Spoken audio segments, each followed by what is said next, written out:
اور ان گروہوں میں سے جو کوئی ایسی بات کا انکار کر دے تو اس کے لیے دوزخ کا ہی وعدہ ہے، لہٰذا تجھے ایسی بات میں شک نہیں کرنا چاہیے۔ یعنی بنی اسرائیل اور یہود کیا کہتے تھے؟ قرآن کو نہیں مانتے تھے، حالانکہ جو باتیں اللہ تعالیٰ اس آیت میں فرما رہے ہیں، جو آیتیں قرآن میں موجود تھی وہ تورات میں بھی بعض باتیں موجود تھیں۔ اگر ان کو یہ شک تھا نا کہ یہ قرآن اللہ تعالیٰ کی طرف سے نہیں ہے، تو یہ ایسے کیسے ہو سکتا ہے کہ اتنی ساری باتیں جو تورات میں موجود تھیں وہ اللہ تعالیٰ نے اس میں بتائی ہیں؟ وہ وہی بتا سکے گا جس نے تورات لکھی ہے، جس نے تورات بھیجی ہے، اسی کو معلوم ہے کہ تورات میں کیا ہے۔ پھر اللہ تعالیٰ نے وہی باتیں قرآن میں بھی بیان کی ہیں۔ تو ایک شخص جو سنسیئر ہوگا، جو مخلص ہوگا، جو اہل یہود میں سے جس نے تورات پڑھ رکھی ہوگی، صحیح تورات، جب وہ تورات پڑھے گا نا اور قرآن پڑھے گا، کہے گا ہاں یہ ایک ہی طرح کی باتیں ہیں، ایک ہی طرح کے اس میں احکام دیے گئے ہیں، پھر اس میں اختلاف نہیں کرے گا اور اس قرآن کو بھی الہامی کتاب مان لے گا۔ مگر وہ کیا کہتے تھے؟ کہتے تھے تورات تو ہماری الہامی کتاب ہے، مگر قرآن کو وہ نہیں مانتے تھے۔ تو اللہ تعالیٰ یہاں پہ گواہی دے رہے ہیں، ثبوت پیش کر رہے ہیں کہ دیکھو تمہاری تورات میں بہت سی ایسے قصے، بہت سی ایسی باتیں، بہت سے ایسے احکامات ہیں جو قرآن میں بھی موجود ہیں۔ پھر اللہ تعالیٰ فرماتے ہیں اس شخص سے بڑھ کر ظالم کون ہوگا جو اللہ تعالیٰ پر جھوٹ باندھے۔ ایسے لوگ اپنے پروردگار کے سامنے پیش کیے جائیں گے اور گواہی دیں گے کہ یہی لوگ تھے جو اپنے پروردگار پر جھوٹ باندھتے تھے۔ دیکھو ظالموں پر اللہ تعالیٰ کی لعنت ہے۔ یعنی اللہ تعالیٰ کی کسی بات کا انکار نہ کرو، کوئی آیت کے متعلق یہ نہ کہو کہ یہ کیوں آئی ہے، یا قرآن میں نہیں ہے، یا فلاں آیت قرآن میں نہیں ہے، جب تک ہم خود قرآن نہ دیکھ لیں ہم کسی بھی بات کا، قرآن کا انکار نہ کریں، ورنہ یہ نعوذ باللہ اللہ تعالیٰ پر بہتان باندھنا ہو جائے گا۔ نمبر 2، سوشل میڈیا پہ کوئی بھی چیز ایسی آتی ہے جس کا نام یہ کہا جاتا ہے کہ اللہ تعالیٰ نے یہ فرمایا یا اللہ کے رسول نے یہ فرمایا، جب تک آپ اس کو یہ نہ دیکھ لیں کہ واقعی یہ صورت میں موجود ہے اور یہی اس کا مطلب ہے، یا حدیث دیکھ لیں کہ واقعی یہ موجود ہے اور اس کا ریفرنس بالکل آتھینٹک ہے، تو اسے آگے کریں۔ ورنہ اگر ہم نے اسے آگے کر دیا تو ہم ان لوگوں میں شامل نہ ہو جائیں جو اللہ اور اس کے رسول پر نعوذ باللہ بہتان باندھتے ہیں کہ یہ بات اللہ اور اس کے رسول نے کہی تھی اور کیا ہے کہ ہم نے اسے آگے کر دیا۔ تو بہت زیادہ سوچنے کی، بہت زیادہ احتیاط کرنے کی ضرورت ہے کہ جو بھی چیز سوشل میڈیا پہ دیکھیں آنکھیں بند کر کے آگے نہ کریں۔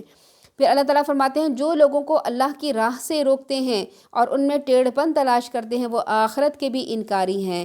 یعنی جو آخرت کا انکاری ہوتا ہے نا، جو آخرت کو نہیں مانتا، چاہے وہ مسلمانوں میں سے ہو، وہ کیا کرے گا؟ قرآن پڑھنے نہیں آنے دے گا، اچھا عبادت کرنے سے روکے گا، نماز پڑھنے سے اپنی بیوی کو روکے گا، یا بیوی ایسے ہوگی تو وہ ہسبینڈ کو کہے گی داڑھی کیوں رکھ رہے ہو اور تم ایسے ٹخنوں سے کیوں شلوار اونچی کرتے ہو۔ یعنی جن کے دل ٹیڑھے ہوتے ہیں پھر وہ اس میں ٹیڑھ پن تلاش کرتے ہیں، کیونکہ ان کو یہ نہیں پتہ کہ ہم نے آخرت میں اللہ کے سامنے جا کے کھڑے ہونا ہے، تو پھر وہ لوگوں کو اللہ کی راہ سے روکتے ہیں۔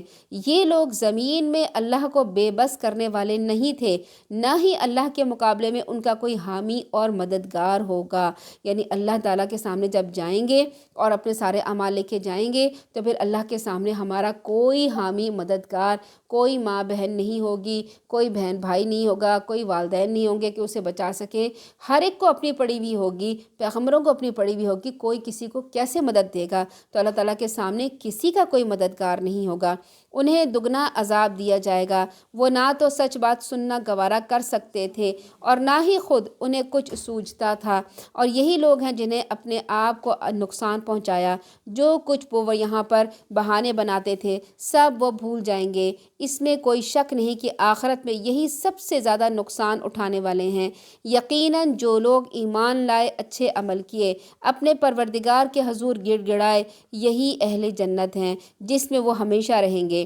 یعنی یہاں پر کیا اللہ تعالیٰ فرما رہے ہیں؟ یقیناً جو لوگ ایمان لائے، ان الذین آمنوا، جو لوگ ایمان لائے، وعملوا الصالحات، نیک عمل کیے، اچھے عمل کیے۔ یہ نہیں کہ ایمان لائے اور ایمان لانے کے بعد گھر میں بیٹھ گئے اور بس گھر کے کام کرتے رہے اور اس کو اولیت دی، نہیں، ایمان لانے کے بعد ایمان سیکھنے سکھانے میں لگ گئے، قرآن اور حدیث سیکھنے سکھانے میں لگ گئے، قرآن کے احکامات سیکھنے لگے اور اپنی زندگیاں اس کے لیے وقف کر دیں۔ صرف یہ نہیں کہ لا الہ الا اللہ پڑھا اور بس اپنی دنیا کے کاموں میں لگ گئے، نہیں، اللہ تعالیٰ فرما رہے ہیں ایمان لائے اور اچھے عمل کرنے لگ گئے، پھر اللہ تعالیٰ کے حضور گڑ گڑائے۔ یعنی کیوں گڑ گڑائے؟ کہ اللہ تعالیٰ ہم جو کچھ کر رہے ہیں اسے قبول کر لے، ہمارے گناہوں کو معاف کر دے۔ ایسے لوگ اہل جنت ہیں جس میں وہ ہمیشہ رہیں گے۔ اللہ تعالیٰ فرماتے ہیں ان دونوں جماعتوں کی مثال ایسی ہے جیسے ایک تو اندھا ہے اور بہرا ہو، دوسرا دیکھنے والا بھی ہو اور سننے والا بھی ہو۔ کیا یہ دونوں برابر ہو سکتے ہیں؟ کیا تمہیں کچھ بھی سمجھ میں نہیں آتا؟ کیا اس مثال سے تمہارے کچھ بھی پلے نہیں پڑتا؟ یعنی یہ مثال ایسی دی ہے کہ ایک اندھا، جیسے ہمیں پتہ ہے نا، جس کی آنکھیں نہ ہوں وہ کچھ نہیں دیکھ سکتا، اور جو دیکھنے والا ہوتا ہے اسے سب نظر آتا ہے۔ مثال کے طور پر ہم اپنے آپ کے اوپر لگا کے دیکھتے ہیں کہ الحمدللہ ہمیں نظر آ رہا ہے، ہمیں اپنا کمرہ نظر آ رہا ہے، سب ایک دوسرے کو دیکھ سکتے ہیں، ہم ہر چیز دیکھ سکتے ہیں، ہمیں ہر چیز کا معلوم ہے۔ لیکن اگر ہم ایک پریکٹیکل کریں اور اپنی آنکھوں کو بند کر لیں، آنکھوں کو بند کر لیں، پھر کیا ہوگا؟ ہمیں کچھ نظر نہیں آئے گا۔ ہمیں اپنا سامنے قرآن پڑھا ہوا نہیں پتہ چلے گا ہم کون سا پیج پڑھ رہے ہیں، ہمیں اپنے سامنے نہیں پتہ چلے گا کون اٹھ کے کب چلا گیا، کون آ کے بیٹھ گیا، ہمیں نہیں معلوم ہوگا۔ اور آنکھیں بند کرنے سے ہمیں ایک گھٹن کا احساس ہوگا۔ سوتے وقت تو ہم اپنی آنکھیں بند کرتے ہیں کیونکہ ہم ارادی طور پہ سو رہے ہوتے ہیں، لیکن اگر ہم جیتے جاگتے اپنے کمرے میں بیٹھ کے آنکھیں بند کریں، ہمیں ایک گھٹن کا احساس ہوگا۔ اگر کوئی کمرے میں داخل ہو رہا ہو اور باہر جا رہا ہو تو ہمیں احساس ہوگا یہ کون آیا ہے، کون چلا گیا ہے، کس نے آ کے ہمیں چھیڑا، کس نے آ کے ہمیں ہاتھ لگایا، کیا ہو گیا ہے۔ ایک گھٹن کا احساس ہوگا اور ہمیں پتہ نہیں چلے گا کہ ہمارے ساتھ کیا ہو رہا ہے۔ اسی طرح سے اللہ تعالیٰ نے فرمایا کہ جو اندھا ہے، یعنی جس کے دل میں دین کے علم کی روشنی نہیں گئی، قرآن کی روشنی نہیں گئی، وہ اندھا ہے، اسے گھٹن کا احساس ہوتا ہے۔ اور جو دیکھنے والا ہے نا، اسے سب نظر آ رہا ہوتا ہے، اس کے اندر کیونکہ قرآن کا نور ہوتا ہے، اس قرآن کے نور سے وہ سب کچھ دیکھتا ہے، تو پھر کیا ہوتا ہے؟ اس کے اندر گھٹن کا احساس نہیں ہوتا، اس کا دل اطمینان میں ہوتا ہے۔ اللہ تعالیٰ فرماتے ہیں یہ دونوں برابر نہیں ہو سکتے ہیں، اور یہ ایک دیکھنے والا اور ایک نابینا انسان جیسے برابر نہیں ہو سکتے، اسی طرح سے ایک قرآن والا اور قرآن کے بغیر والا انسان برابر نہیں ہو سکتے، اسی طرح سے ایک کافر اور ایک مسلمان برابر نہیں ہو سکتے۔ اللہ تعالیٰ کے فرماتے ہیں ہم نے نوح علیہ السلام کو اس کی قوم کی طرف بھیجا تو انہوں نے کہا کہ میں تمہیں صاف صاف بتانے اور ڈرانے والا آیا ہوں، تم اللہ کے سوا کسی کی عبادت نہ کرو، میں تمہارے بارے میں ایک المناک دن کے عذاب سے ڈرتا ہوں۔ یعنی انہوں نے کس کی طرف بلایا؟ ایک اللہ کی عبادت کی طرف بلایا۔ تمام پیغمبروں کی جو دعوت تھی، تبلیغ تھی، وہ ایک تھی۔ حضرت آدم علیہ السلام سے لے کر اللہ کے رسول صلی اللہ علیہ وسلم تک جتنے پیغمبر آئے تھے، ان کی صرف یہ دعوت تبلیغ تھی، ایک اللہ کو مانو۔ تو کیا ایک اللہ کو ماننے کے بعد پکارتے کسی اور کو تھے؟ نہیں، ایک اللہ کی عبادت کرو، ایاک نعبدو، و ایک ہی اللہ کو پکارو، و ایاک نستعین، اسی کی عبادت کرو، اسی کو پکارو۔ پکار بھی عبادت ہے، اور ظاہری اور جسمانی اور عبادت بھی وہ صرف اللہ تعالیٰ کے لیے ہونی چاہیے۔ تو حضرت نوح علیہ السلام کی دعوت تبلیغ کیا تھی؟ تم اللہ کے سوا کسی کی عبادت نہ کرو، میں تمہارے بارے المناک دن کے عذاب سے ڈرتا ہوں۔ تو اس کی قوم کے کافر سرداروں نے یہی جواب دیا، ہم تو تجھے اپنے ہی جیسا آدمی خیال کرتے ہیں، جو تیرے پیروکار ہیں، وہ تو ہمیں بادی و نظر میں ایک چھوٹے لوگ معلوم ہوتے ہیں، غریب لوگ معلوم ہوتے ہیں، پھر تم لوگوں کو ہم پر کس طرح سے فضیلت بھی نہیں دی، بلکہ ہم تو تمہیں جھوٹا ہی سمجھتے ہیں۔ یعنی ہم تم سے چھوٹے نہیں ہیں، بلکہ تو تمہارے پاس لوگ آ کے بیٹھتے ہیں وہ تو چھوٹے چھوٹے لوگ ہیں۔ اور معاشرے کے امیر افراد، یہاں پر امیر افرادوں کی بات کی گئی ہے کہ قوم کے سرداروں نے کہا، فقال الملأ الذین، ملا کہتے ہیں اس قوم کے سردار لوگوں کو، جو بڑے لوگ ہوتے ہیں، جو عمرا ہوتے ہیں، جو وزیر ہوتے ہیں، جو بڑے بڑے کاروباری لوگ ہوتے ہیں، جن کا ایک نام ہوتا ہے، یا پھر جن کا رول ماڈل بنایا جاتا ہے، اور رول ماڈل بنا کے تمام قوم جو ہے اس کے پیچھے گھومتی ہے، اس کے پیچھے جاتی ہے۔ وہ کہتے تھے کہ یہ جو غریب لوگ ہیں یہ کیسے ایمان لے آئے ہیں، ان کے اندر تو اتنی سمجھ نہیں ہے، اگر یہ قرآن ہمارے لیے بھی ہوتا تو ہم اس پر ایمان لے آتے، مگر یہ قرآن تو پڑھنے والے کون لوگ ہوتے ہیں؟ غریب لوگ ہوتے ہیں، پھٹے پرانے پہنتے ہیں، یہ ایمان لے آتے ہیں۔ یہی لوگ تو حجاب کرتے ہیں، انہی کی عورتیں پردہ کرتی ہیں، یہی قرآن پڑھتے پڑھاتے ہیں، مدارس انہی سے تو آباد ہیں، ان کے پاس اپنے گھر میں کھانے کو نہیں ہوتا تو مدرسے میں بھیج دیتے ہیں۔ یہ غریب لوگ ہیں، ان کے مرد داڑیاں رکھتے ہیں، یہ غریب لوگوں کے کام ہیں۔ اگر یہ قرآن امیر لوگوں کے لیے ہوتا تو پھر ہمیں بھی سمجھ میں آ جاتی، جو بات ہماری سمجھ میں نہیں آئی یہ ان غریب لوگوں کو کیسے سمجھ میں آ گئی؟ تو یقیناً نعوذ باللہ یہ قرآن درست نہیں ہے۔ پھر آپ صلی اللہ علیہ وسلم کو بھی کہتے کہ آپ جو ہیں، اور حضرت نوح علیہ السلام کو بھی کہتے کہ بھئی اگر آپ یہ سب کچھ لے کر آئے ہیں اور ہم آپ کی بات کیسے مانیں، آپ کے ارد گرد تو غریب لوگ ہیں، اور غریب لوگوں کی بات سمجھ میں آ گئی، ہمیں نہیں سمجھ آئی۔ اگر آپ کی تبلیغ ہمیں سمجھ میں آتی اور ہمارے لیے ہوتی تو ہم آپ کے اوپر بھی ایمان لے آتے۔ یعنی ان کے اندر ایک انا تھی، ان کے اندر ایک غرور تھا، ان کے اندر ایک ایروگنس تھی کہ ہم کیوں کسی کے اوپر ایمان لائیں، ہم کیوں کسی کی بات مانیں۔ تو اللہ تعالیٰ فرما رہے ہیں کہ اس نے مجھے اپنے ہاتھ سے رحمت نبوت بھی عطا کی ہے جو تمہیں نظر حضرت نوح علیہ السلام نے فرمایا اے میری قوم دیکھو تو صحیح، اگر میں اپنے پروردگار کی طرف سے ایک واضح دلیل پر ہوں، اس نے مجھے اپنے ہاتھ سے رحمت اور نبوت بھی عطا کی ہے جو تمہیں نظر نہیں آ رہی ہے، تو کیا ہم اسے زبردستی تم پر چپکا سکتے ہیں کہ تم ضرور ایمان لاؤ، یہاں تک کہ تم اسے ناپسند کر رہے ہو؟ یہاں پر یہ بات بتائی جا رہی ہے کہ ہم کسی کو زبردستی دین پر نہیں چلا سکتے اور کسی کے ساتھ زبردستی نہیں کر سکتے اور کسی کے ساتھ کرنی بھی نہیں چاہیے۔ ہمارا کام یہ ہے کہ ہم بتا دیں کہ بھائی یہ دین ہے اور اس طرح سے نمازیں ہیں اور آپ نے یہ کرنا ہے، آج تک کل تراویحیں چل رہی ہیں، رمضان میں زیادہ تر قرآن پڑھنا ہوتا ہے اور جہاں بھی قرآن کی محفل ہو آپ وہاں پہ جائیں، زیادہ تر ہم لوگوں کو بتا سکتے ہیں، لیکن زبردستی ہم کسی کے ساتھ نہیں کر سکتے، کیونکہ لڑائی جھگڑا اور فساد وہیں پہ ہوتے ہیں جہاں پر زبردستی کی جاتی ہے۔ اللہ تعالیٰ فرماتے ہیں، حضرت نوح علیہ السلام فرماتے ہیں اے میری قوم، میں تم سے کوئی مال و دولت نہیں مانگتا، میرا اجر تو اللہ کے ذمے ہے، یعنی نہ میں تمہارا تنخواہ دار ہوں، نہ میں تم سے کسی معاوضے کا مطالبہ کرتا ہوں، پھر تم مجھ سے یہ کیوں مطالبہ کرتے ہو کہ جو لوگ ایمان لائے ہیں انہیں میں اپنے ہاں سے دور کر دوں؟ اللہ تعالیٰ آگے فرماتے ہیں جو لوگ ایمان لائے ہیں میں انہیں اپنے ہاں سے نکال نہیں سکتا، وہ یقیناً اپنے پروردگار سے ملنے والے ہیں، مگر میں تو دیکھتا ہوں تم لوگ جہالت کی باتیں کرتے ہو۔ اے میری قوم، اگر میں ان لوگوں کو اپنے ہاتھ سے نکال دوں تو اللہ کے مقابلے میں میری کون مدد کرے گا؟ یعنی اگر میں تمہارے کہنے میں آ کر، اگر امیر لوگوں کے کہنے میں آ کے ان غریب لوگوں کو میں نکال دیتا ہوں تو پھر کیا ہوتا ہے، میری کون مدد کرے گا؟ اللہ تعالیٰ فرماتے ہیں کہ تم ذرا بھی غور نہیں کرتے ہو، میں تمہیں یہ نہیں کہتا کہ میرے پاس اللہ کے خزانے ہیں، نہ میں یہ کہتا ہوں کہ میرے پاس غیب ہے، نہ میں غیب جانتا ہوں، نہ یہ کہ میں کوئی فرشتہ ہوں، نہ میں یہ کہتا ہوں کہ جن لوگوں کو تم حقیر سمجھتے ہو اللہ انہیں کبھی بھلائی سے نوازے گا ہی نہیں۔ یعنی ایک منٹ میں ہمارا رویہ بھی تو کہیں ایسا نہیں ہوتا، یعنی لوگوں کو حقیر لوگ اس میں کہتے ہیں نا کہ وہ کہتے ہیں کہ میں یہ نہیں کہتا کہ میں غیب جانتا ہوں، نہ یہ کہ میں فرشتہ ہوں، نہ میں یہ کہتا ہوں کہ جن لوگوں کو تم حقیر سمجھتے ہو اللہ انہیں کبھی بھلائی سے نوازے گا ہی نہیں۔ یعنی ہم لوگ کیا ہوتے ہیں کہ ہم لوگوں کو بعض لوگوں کے اندر یہ اتنی انا ہوتی ہے کہ وہ دوسروں کو دیکھ کے کہتے ہیں کہ فلاں جو ہے وہ حقیر ہے اور فلاں جو ہے وہ غریب ہے۔ تو اللہ تعالیٰ فرماتے ہیں کہ یہاں پر کسی کو حقیر سمجھنا، کسی کو حقارت سے دیکھنا، یہ ایک ایسی انا پرست ہے، یعنی اپنے اندر انسان کے اندر اتنا غرور ہوتا ہے کہ وہ دوسروں کو دیکھ کر کیا کرتا ہے، حقارت سے تصور کرتا ہے۔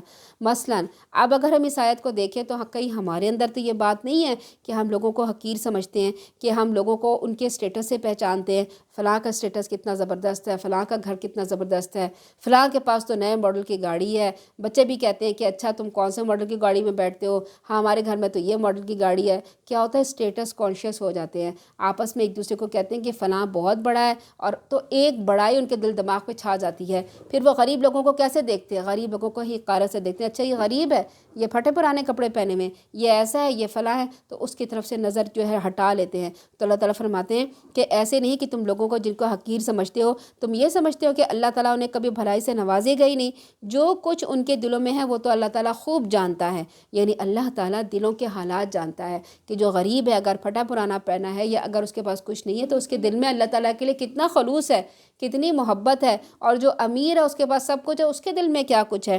اللہ تعالیٰ فرماتا ہے اگر میں ان سب باتوں سے کوئی بھی بات کہوں تو یقیناً ظالموں میں سے ہو جاؤں گا۔ وہ کہنے لگے نوح علیہ السلام تم نے ہم سے بہت جھگڑا کیا، بہت طول دیا۔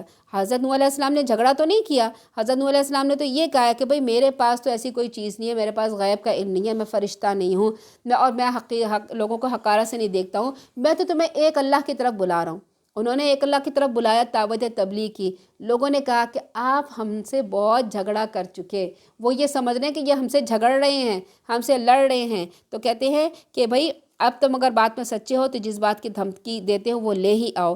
نوح علیہ السلام نے کہا وہ تو اللہ ہی لائے گا اگر اس نے چاہا، پھر تم اسے پھر بے بس نہ کر سکو گے۔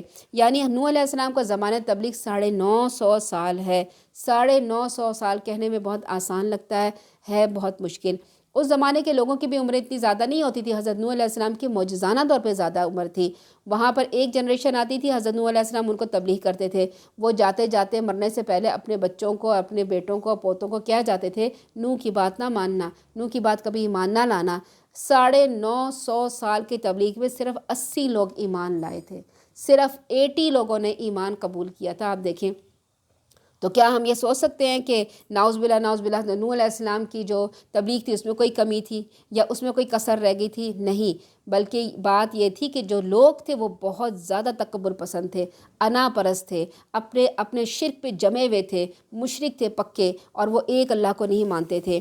تو پھر وہ کہتے ہیں کہ اے نبی کا کافر یہ کہتے ہیں کہ اس نے یہ قرآن خود ہی گھڑ لیا ہے، آپ ان سے کہیے اگر میں نے گھڑا ہے تو میرا گناہ میرے ذمے، جو تم جرم کر رہے ہو میں ان سے بری و ذمہ ہوں۔ اب یہاں پر دیکھیں اللہ تعالیٰ نے قرآن میں جگہ جگہ مختلف پیغمبروں کے قصے بیان کیے ہیں۔ یہاں پر حضرت نوح علیہ السلام کا قصہ بیان کر رہے ہیں نا، جو کس کی زبانی ہے؟ اللہ کے رسول صلی اللہ علیہ وسلم کی زبانی ہے۔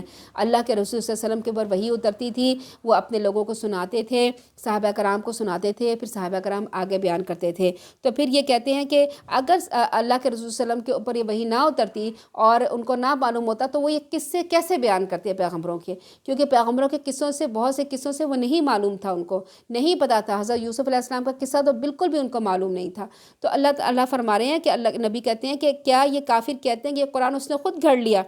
آپ ان سے کہیے اگر میں نے گھڑا ہے نا تو یہ میرے گناہ میرے ذمہ ہیں، اور جو تم جرم کر رہے ہو یعنی اس قرآن کو نہیں مان رہے ہو ان سے میں بری ہوں۔ اور نوح علیہ السلام کی طرف وحی کی گئی تھی کہ تیری قوم سے جو لوگ ایمان لا چکے ہیں اب ان کے بعد کوئی ایمان نہیں لائے گا۔ اللہ تعالیٰ نے ان کو بتا دیا تھا حضرت نوح علیہ السلام کو کہ آپ انہیں بار بار نصیحت کرتے ہیں، اپنے نصیحت کرنا اب جو ہے ختم کر دیں، کیونکہ اب ان لوگوں میں سے کوئی بھی ایمان نہیں لائے گا، لہٰذا ان کے کرتوتوں پہ غم کرنا چھوڑ دیں اور ہماری آنکھوں کے سامنے اور ہمارے حکم کے مطابق وہاں ایک کشتی بنائیں، اور ان ظالموں کے بارے میں مجھ سے گفتگو نہ کرنا، مجھ سے سفارش نہ کرنا۔ ظالم کون تھے؟ جنہوں نے شرک کیا تھا۔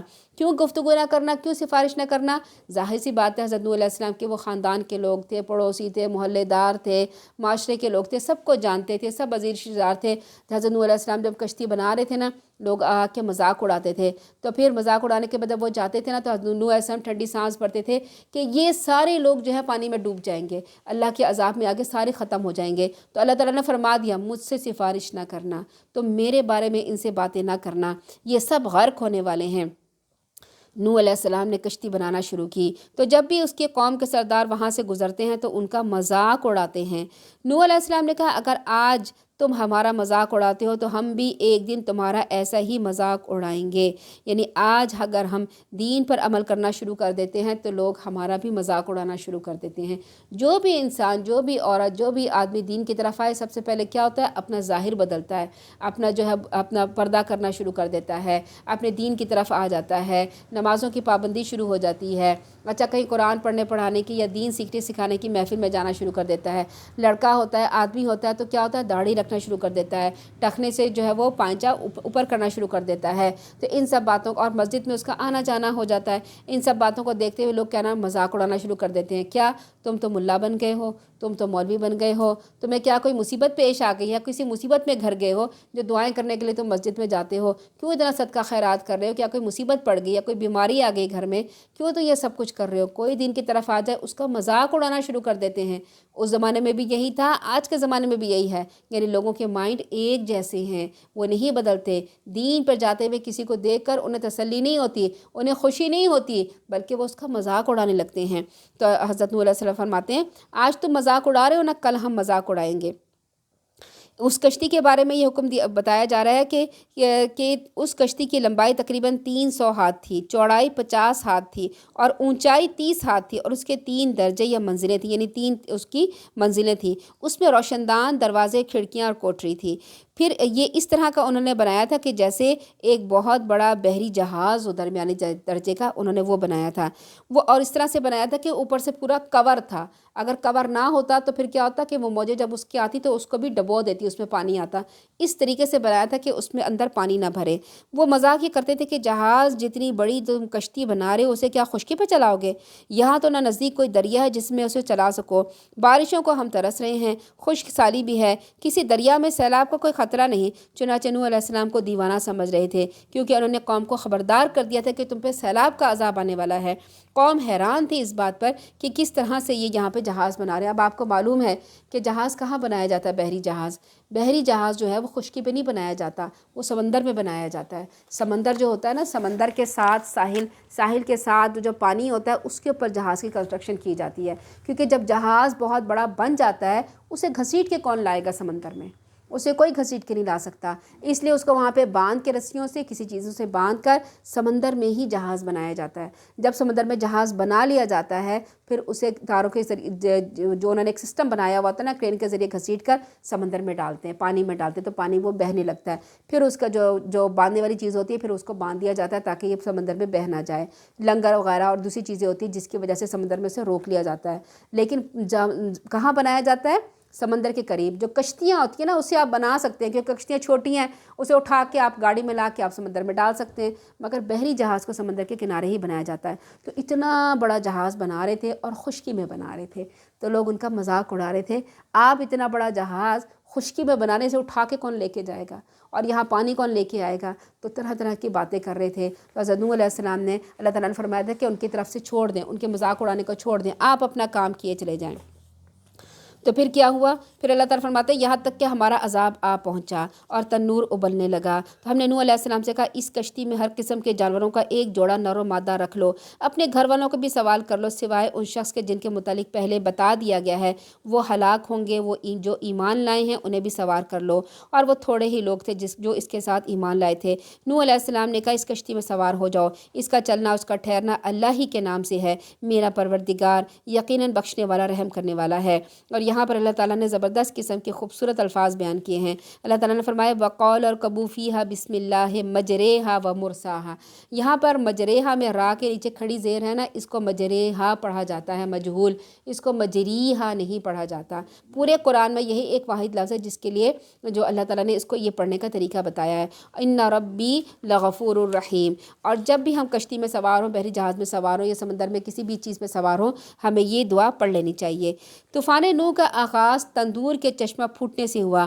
ایک قول کے مطابق تندور سے مراد وہی تنور ہے جس میں روٹیاں بنائی جاتی ہیں، ایک قول کے مطابق تنور سے مراد سطح زمین ہے، یعنی زمین کی سطح، اس کو بھی تنور کہا جاتا ہے۔ پھر ارد گرد کی زمین سے کئی چشمے پھوٹنے شروع ہو گئے، اوپر سے لگاتار بارش شروع ہو گئی۔ پہلا چشمہ پھوٹنے بنو علیہ السلام کو حکم دے دیا گیا سب ایمان والوں کو اس کشتی میں سوار کر لو، جو جانور بھی اس وقت زمین پہ موجود تھے ان میں سے نر و مادہ پیدا ہوتے ہیں ان کا ایک ایک جوڑا اس کشتی میں رکھ لو، اپنے گھر والوں میں سے جو مومن ہیں ان سب کو سوار کر لو، اور پھر جو ایمان نہیں لائے انہیں اس کشتی میں سوار مت کرنا۔ ان میں نوح علیہ السلام کا بیٹا بھی تھا، حضرت نوح علیہ السلام کی بیوی بھی تھی جو کافرہ تھی۔ آپ کے خاندان سے یہ دو افراد طوفان کی نظر ہوئے، ایمان لانے والے بہت تھوڑے لوگ تھے جن کی تعداد 80 کی تھی۔ نوح علیہ السلام نے اپنے ساتھیوں سے فرمایا اللہ کا نام لے کر اس کشتی پہ سوار ہو جاؤ، کچھ فکر مت کرو، اس کا چلنا اور ٹھہرنا سب اللہ کے اذن سے اور اس کے برکت سے ہے۔ یعنی اس کو وہ چلا نہیں رہے تھے کہ جو اسٹیئرنگ ہوتا ہے جس کے ذریعے سے کشتی چلائی جاتی ہے، اس میں موٹر لگائی جاتی ہے، نہیں، وہ اس میں بیٹھے، انہوں نے کہا اسے اللہ ہی چلائے گا اور اسے اللہ ہی روکے گا، اسے ہم نہیں چلائیں گے، ہم نہیں روکیں گے۔ غرقابی کا کوئی اندیشہ نہیں، یہ ڈوبے گی نہیں، کیونکہ میرے پروردگار جو ہے مومنوں کی کوتاہیوں سے درگزر کرنے والے اور نہایت مہربان ہیں، وہ یقیناً اپنے فضل و کرم سے اس کو بخیر یہ جگہ پر اتاریں گے۔ کیوں تھوڑے سے لوگ ایمان لائے تھے؟ کیا نوح علیہ السلام کا طریقہ تبلیغ درست نہیں تھا؟ یہ نعوذ باللہ ایسی بات نہیں، بلکہ یہ لوگ بڑے سخت دل لوگ تھے، بات مان کر ہی دیتے تھے۔ تو ہم نے کیا کرنا ہے؟ ہماری بھی زندگی ایک کشتی کی طرح ہے۔ اگر ہم اپنی زندگی کو دیکھیں نا تو مثال لوگ دیتے ہیں کہ ہماری زندگی بھی ایک کشتی کی طرح ہے، ہمارے اعمال کی کشتی ہے، بس ذرا دھیان رکھنا ہے کہ یہ ڈوبنے نہ پائے، ہمارے اس کشتی کے اندر جو ہے محبت ایسی دنیا کی نہ آ جائے جو اس کو ڈبو دے، بلکہ اسے سیدھے راستے پہ رکھیں، غلط راستے پہ نہ لے کے جائیں، زیادہ گناہوں کا بوجھ اس پہ نہ لاد دیں۔ اگر زیادہ گناہوں کا بوجھ لاد دیں گے اور توبہ نہیں کریں گے تو کیا ہوگا؟ یہ ہماری کشتی ڈوبنے کا خطرہ ہوتا ہے۔ اللہ تعالیٰ فرماتے ہیں آگے کہ وہ کشتی لوگوں کو لیے چلی جا رہی تھی جبکہ ایک ایک موج پہاڑ کی طرح اٹھ رہی تھی۔ اس حال میں نوح علیہ السلام نے اپنے بیٹے کو پکارا جبکہ وہ ایک کنارے پہ کھڑا تھا، بیٹا ہمارے ساتھ کشتی میں سوار ہو جا، کافروں کا ساتھ نہ دے۔ یہاں پر جو ہے بات کرتے ہیں حضرت نوح علیہ السلام کے بیٹے کی۔ حضرت نوح علیہ السلام نے 950 سال تبلیغ کی اور اس میں ان کا بیٹا بھی شامل تھا، مگر بیٹا بھی ایمان نہیں لایا اور ان کی بیوی بھی ایمان نہیں لائی۔ تو جب ہمارے بچے ہم دیکھتے ہیں کہ ہم قرآن پڑھ رہے ہیں، ہم نماز پڑھ رہے ہیں، ہم تراویح پڑھنے جا رہے ہیں، ہم دین کی طرف آ گئے ہیں، ہم نے پردہ کرنا شروع کر دیا، ہم نے گناہوں کو چھوڑ دیا، لیکن ہمارے بچے ہماری بات نہیں مانتے۔ وہ ان میں سے کوئی نماز پڑھتا ہے، نہیں نماز پڑھتا، کوئی نیک کام کرتا ہے اور کوئی نیک کام نہیں بھی کرتا۔ تو ہمیں کیا کرنا چاہیے؟ ہمیں مایوس نہیں ہونا چاہیے، ہمیں مستقل کوشش کرتے رہنا چاہیے۔ پھر ایک مبلغ کا بچہ بھی نافرمان ہو سکتا ہے، جیسے حضرت علیہ السلام جو تھے مبلغ تھے، پیغمبر تھے، ان کا بیٹا نافرمان ہوا، اس میں ان کا کوئی قصور نہیں تھا، اس بچے کا دل ہی اتنا سخت تھا کہ وہ ایمان نہیں لایا۔ یہ سوچ کی بات ہوتی ہے کہ کون کس کی سوچ پر ایمان لاتا ہے، کون کس کی سوچ پر ایمان نہیں لاتا۔ تو بچے کیا ہوتے ہیں کہ ہر وقت بعض بچے جو ہوتے ہیں وہ دین کی طرف جلدی آ جاتے ہیں، بعض بچے جو ہیں وہ دیر سے آتے ہیں۔ کبھی کسی ایسا بچہ جو بہت ہی نافرمان ہو، اسے یہ نہیں کہہ دینا چاہیے کہ بھئی ہم تمہیں آگ کرتے ہیں، کیونکہ آگ کرنا جو ہوتا ہے یہ ہمارے مذہب میں نہیں ہوتا۔ اگر کوئی بچہ نافرمان بھی ہوتا ہے نا تو اسے اس کی وراثت پوری دینی ہوتی ہے۔ نہ ہم کسی کو آگ کر سکتے ہیں، نہ ہم کسی کو دھتکار سکتے ہیں، نہ ہم یہ کہہ سکتے ہیں کہ تم نعوذ باللہ جہنم میں جاؤ گے یا جہنمی ہو۔ اور کیونکہ حضرت نوح علیہ السلام کو تو اللہ تعالیٰ نے بتا دیا تھا، وحی دی تھی کہ تمہارا بیٹا بھی ایمان نہیں لائے گا اور تمہاری بیوی بھی، اس لیے وہ غرق کر دیے گئے۔ ہمیں تو نہیں پتہ چلتا نا کہ ہمارے بیٹے کے بارے میں یا ہمارے بچوں کے بارے میں یا ہمارے نسلوں کے بارے میں یا ہمارے عزیز رشتہ داروں کے بارے میں اللہ تعالیٰ یہ ہمیں وحی بھیجیں گے نعوذ باللہ کہ بھئی یہ ایمان نہیں لائیں گے۔ نہیں، ہم نے ان کے لیے مستقل کوشش کرتی رہنی ہے اور ان کا مستقل اچھی باتیں بتاتے رہنے ہیں، انشاءاللہ وہ بھی ایمان لے آئیں گے۔ جس کو بھی جو ہے کوئی بچہ ایسا نافرمان ہے، اللہ تعالیٰ اسے دین کی طرف لے آئے۔ آمین ثم آمین۔ طوفان کی یہ صورت تھی کہ مسلسل 6 ماہ تک چشمے زمین سے پانی اگلتے رہے، 6 مہینے تک۔ تو آپ سوچیں حضرت نوح علیہ السلام نے کھانے پینے کا کتنا زبردست بندوبست کیا ہوگا کشتی میں کہ لوگ وہاں بھوکوں نہیں مرے، وہ اس کو 6 مہینے تک کھاتے رہے۔ دوسری بات یہ ہے کہ انہوں نے جانوروں کے بھی کھانے پینے کا بندوبست کیا تھا کہ جتنے جانور لے گئے تھے ان کے کھانے پینے کا بھی۔ اب شیر اور بکری آپ سمجھیں وہ ایسے ہو گئے تھے کہ ایک دوسرے کو کھاتے نہیں تھے، اگر ایک دوسرے کو کھاتے تو کیا ہوتا، لڑائی جھگڑا ہو جاتا اور پھر وہ نسلیں ختم ہو جاتی۔ تو انہوں نے ایسا زبردست بندوبست کیا تھا ان کے کھانے پینے کا کہ 6 مہینے تک وہ پانی میں وہ بہتے رہے، لیکن وہ ان کو قحط نہیں پڑا ان کے اندر۔ یہ اللہ تعالیٰ فرماتے ہیں حتیٰ کہ ٹیلے اور پہاڑ سب کچھ پانی میں ڈوب گیا، کشتی پانی کے ساتھ ساتھ اوپر اٹھ رہی تھی، جس طرح اللہ اسے چلاتا چلتی جا رہی تھی، اللہ کے حکم سے چل رہی تھی۔ حضرت نوح علیہ السلام اسے ڈرائیو نہیں کر رہے تھے، کوئی بھی ملا اسے نہیں چلا رہا تھا، وہ اللہ کے حکم پر چلتی جا رہی تھی۔ آپ کو پتہ ہے جب کشتی چلتی ہے، سمندر کی موج اٹھتی ہے، کشتی آگے سے اگر موج اٹھے تو کشتی ایسے کھڑی ہو جاتی ہے، سب لوگ اس میں اس طرح نیچے کی طرف گر جاتے ہیں۔ پیچھے سے اگر موج آئے تو کشتی ایسے ہو جاتی ہے، سب لوگ آگے کی طرف گر جاتے ہیں۔ آپ نے فلموں میں ٹی وی میں دیکھا ہوگا کہ جب کشتی کے اندر کا حصہ دکھاتے ہیں، جب موج آتی ہے تو لوگ ایسے لڑک جاتے ہیں، دائیں طرف سے آتی ہے موج کشتی ایسے ہو جاتی ہے، بائیں طرف سے آتی ہے موج کشتی ایسے ہو جاتی ہے۔ آپ سوچیں کشتی ایک چلی جا رہی ہے، ادھر سے موج اٹھ رہی ہے پہاڑ کی طرح، ادھر سے موج اٹھ رہی ہے، اندھیرا ہے، اور 6 مہینے تک انہوں نے زمین نہیں دیکھی تو ان کا کیا حال ہوا ہوگا۔ تو اللہ تعالیٰ کے حکم پر چلی جا رہی تھی۔ پھر اللہ تعالیٰ نے اس میں حضرت نوح علیہ السلام کے بیٹے کی ذکر کیا۔ بیٹا جو تھا وہ ضدی تھا اور اپنے باپ کی آرزو کو ٹھکراتے ہوئے کہا میں ابھی پہاڑ پہ چڑھ جاؤں گا، اپنی جان بچا لوں گا، یعنی مجھے کوئی ضرورت نہیں ہے کہ میں آپ کی کشتی میں آؤں، میں اپنا کام خود کر سکتا ہوں، میں اپنی جان بچا سکتا ہوں، میں اس پہاڑ پہ چڑھ جاؤں گا اور اپنے آپ کو بچا لوں گا۔ تو اس کے وہم گمان میں بھی نہیں تھا کہ یہ پانی اتنا چڑھنے والا ہے کہ اس پہاڑ کو بھی اپنے اندر چھپا لے گا۔ نوح علیہ السلام نے کہا بیٹے کس خبث میں پڑے ہوئے ہو، یہ کوئی معمولی سیلاب نہیں بلکہ اللہ کا عذاب ہے۔ پہاڑ کی کیا حقیقت ہے، کوئی چیز بھی آج کسی کو اللہ کے عذاب سے نہیں بچا سکتی الا یہ کہ اللہ خود ہی اس پر رحم فرمائے۔ یہ گفتگو ابھی ہو ہی رہی تھی کہ ایک لہر اٹھی اور ان کا بیٹا ان کے آنکھوں کے سامنے ڈوب گیا، ایک پیغمبر کا بیٹا ان کی آنکھوں کے سامنے ڈوب گیا اور وہ کچھ نہیں کر سکے۔ یہ کافر اور نافرمان بیٹا تھا، اور سیدنا نوح علیہ السلام جیسے بڑے پیغمبر بھی اپنے بیٹے کو نہ بچا سکے۔ نوح علیہ السلام کے بیٹے نے اللہ پہ بھروسہ نہیں کیا، اپنی قوت پہ بھروسہ کیا کہ میں اس پہاڑ پر چڑھ جاؤں گا اور بچ جاؤں گا۔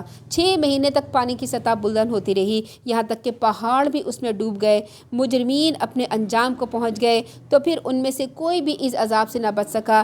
اب اللہ نے زمین کو حکم دیا اپنا پانی پھر سے اندر جذب کر لو، اور اللہ کے حکم سے بارش رک گئی، کچھ پانی ہواؤں نے خشک کیا اور کشتی جودی پہاڑ پر ٹک گئی۔ یہ پہاڑ عراق میں موصل شہر سے کچھ فاصلے پہ واقع ہے، آج بھی اسی نام سے مشہور ہے۔ اس کے بڑے ہی خوبصورت الفاظ ہیں۔ اللہ تعالیٰ فرماتے ہیں وَنَادَى نُوحٌ ابْنَهُ وَكَانَ فِي مَعْزِلٍ يَا بُنَيَّ ارْكَب مَّعَنَا وَلَا تَكُن مَّعَ الْكَافِرِينَ قَالَ سَآوِي إِلَىٰ جَبَلٍ يَعْصِمُنِي مِنَ الْمَاءِ قَالَ لَا عَاصِمَ الْيَوْمَ مِنْ أَمْرِ اللَّهِ إلا من رحم وحال بينهما الموج فكان من المغرقين وقيل يا أرض ابلعي ماءك ويا سماء أقلعي وغيض الماء وقضي الأمر واستوت على الجودي وقيل بعدا للقوم الظالمين۔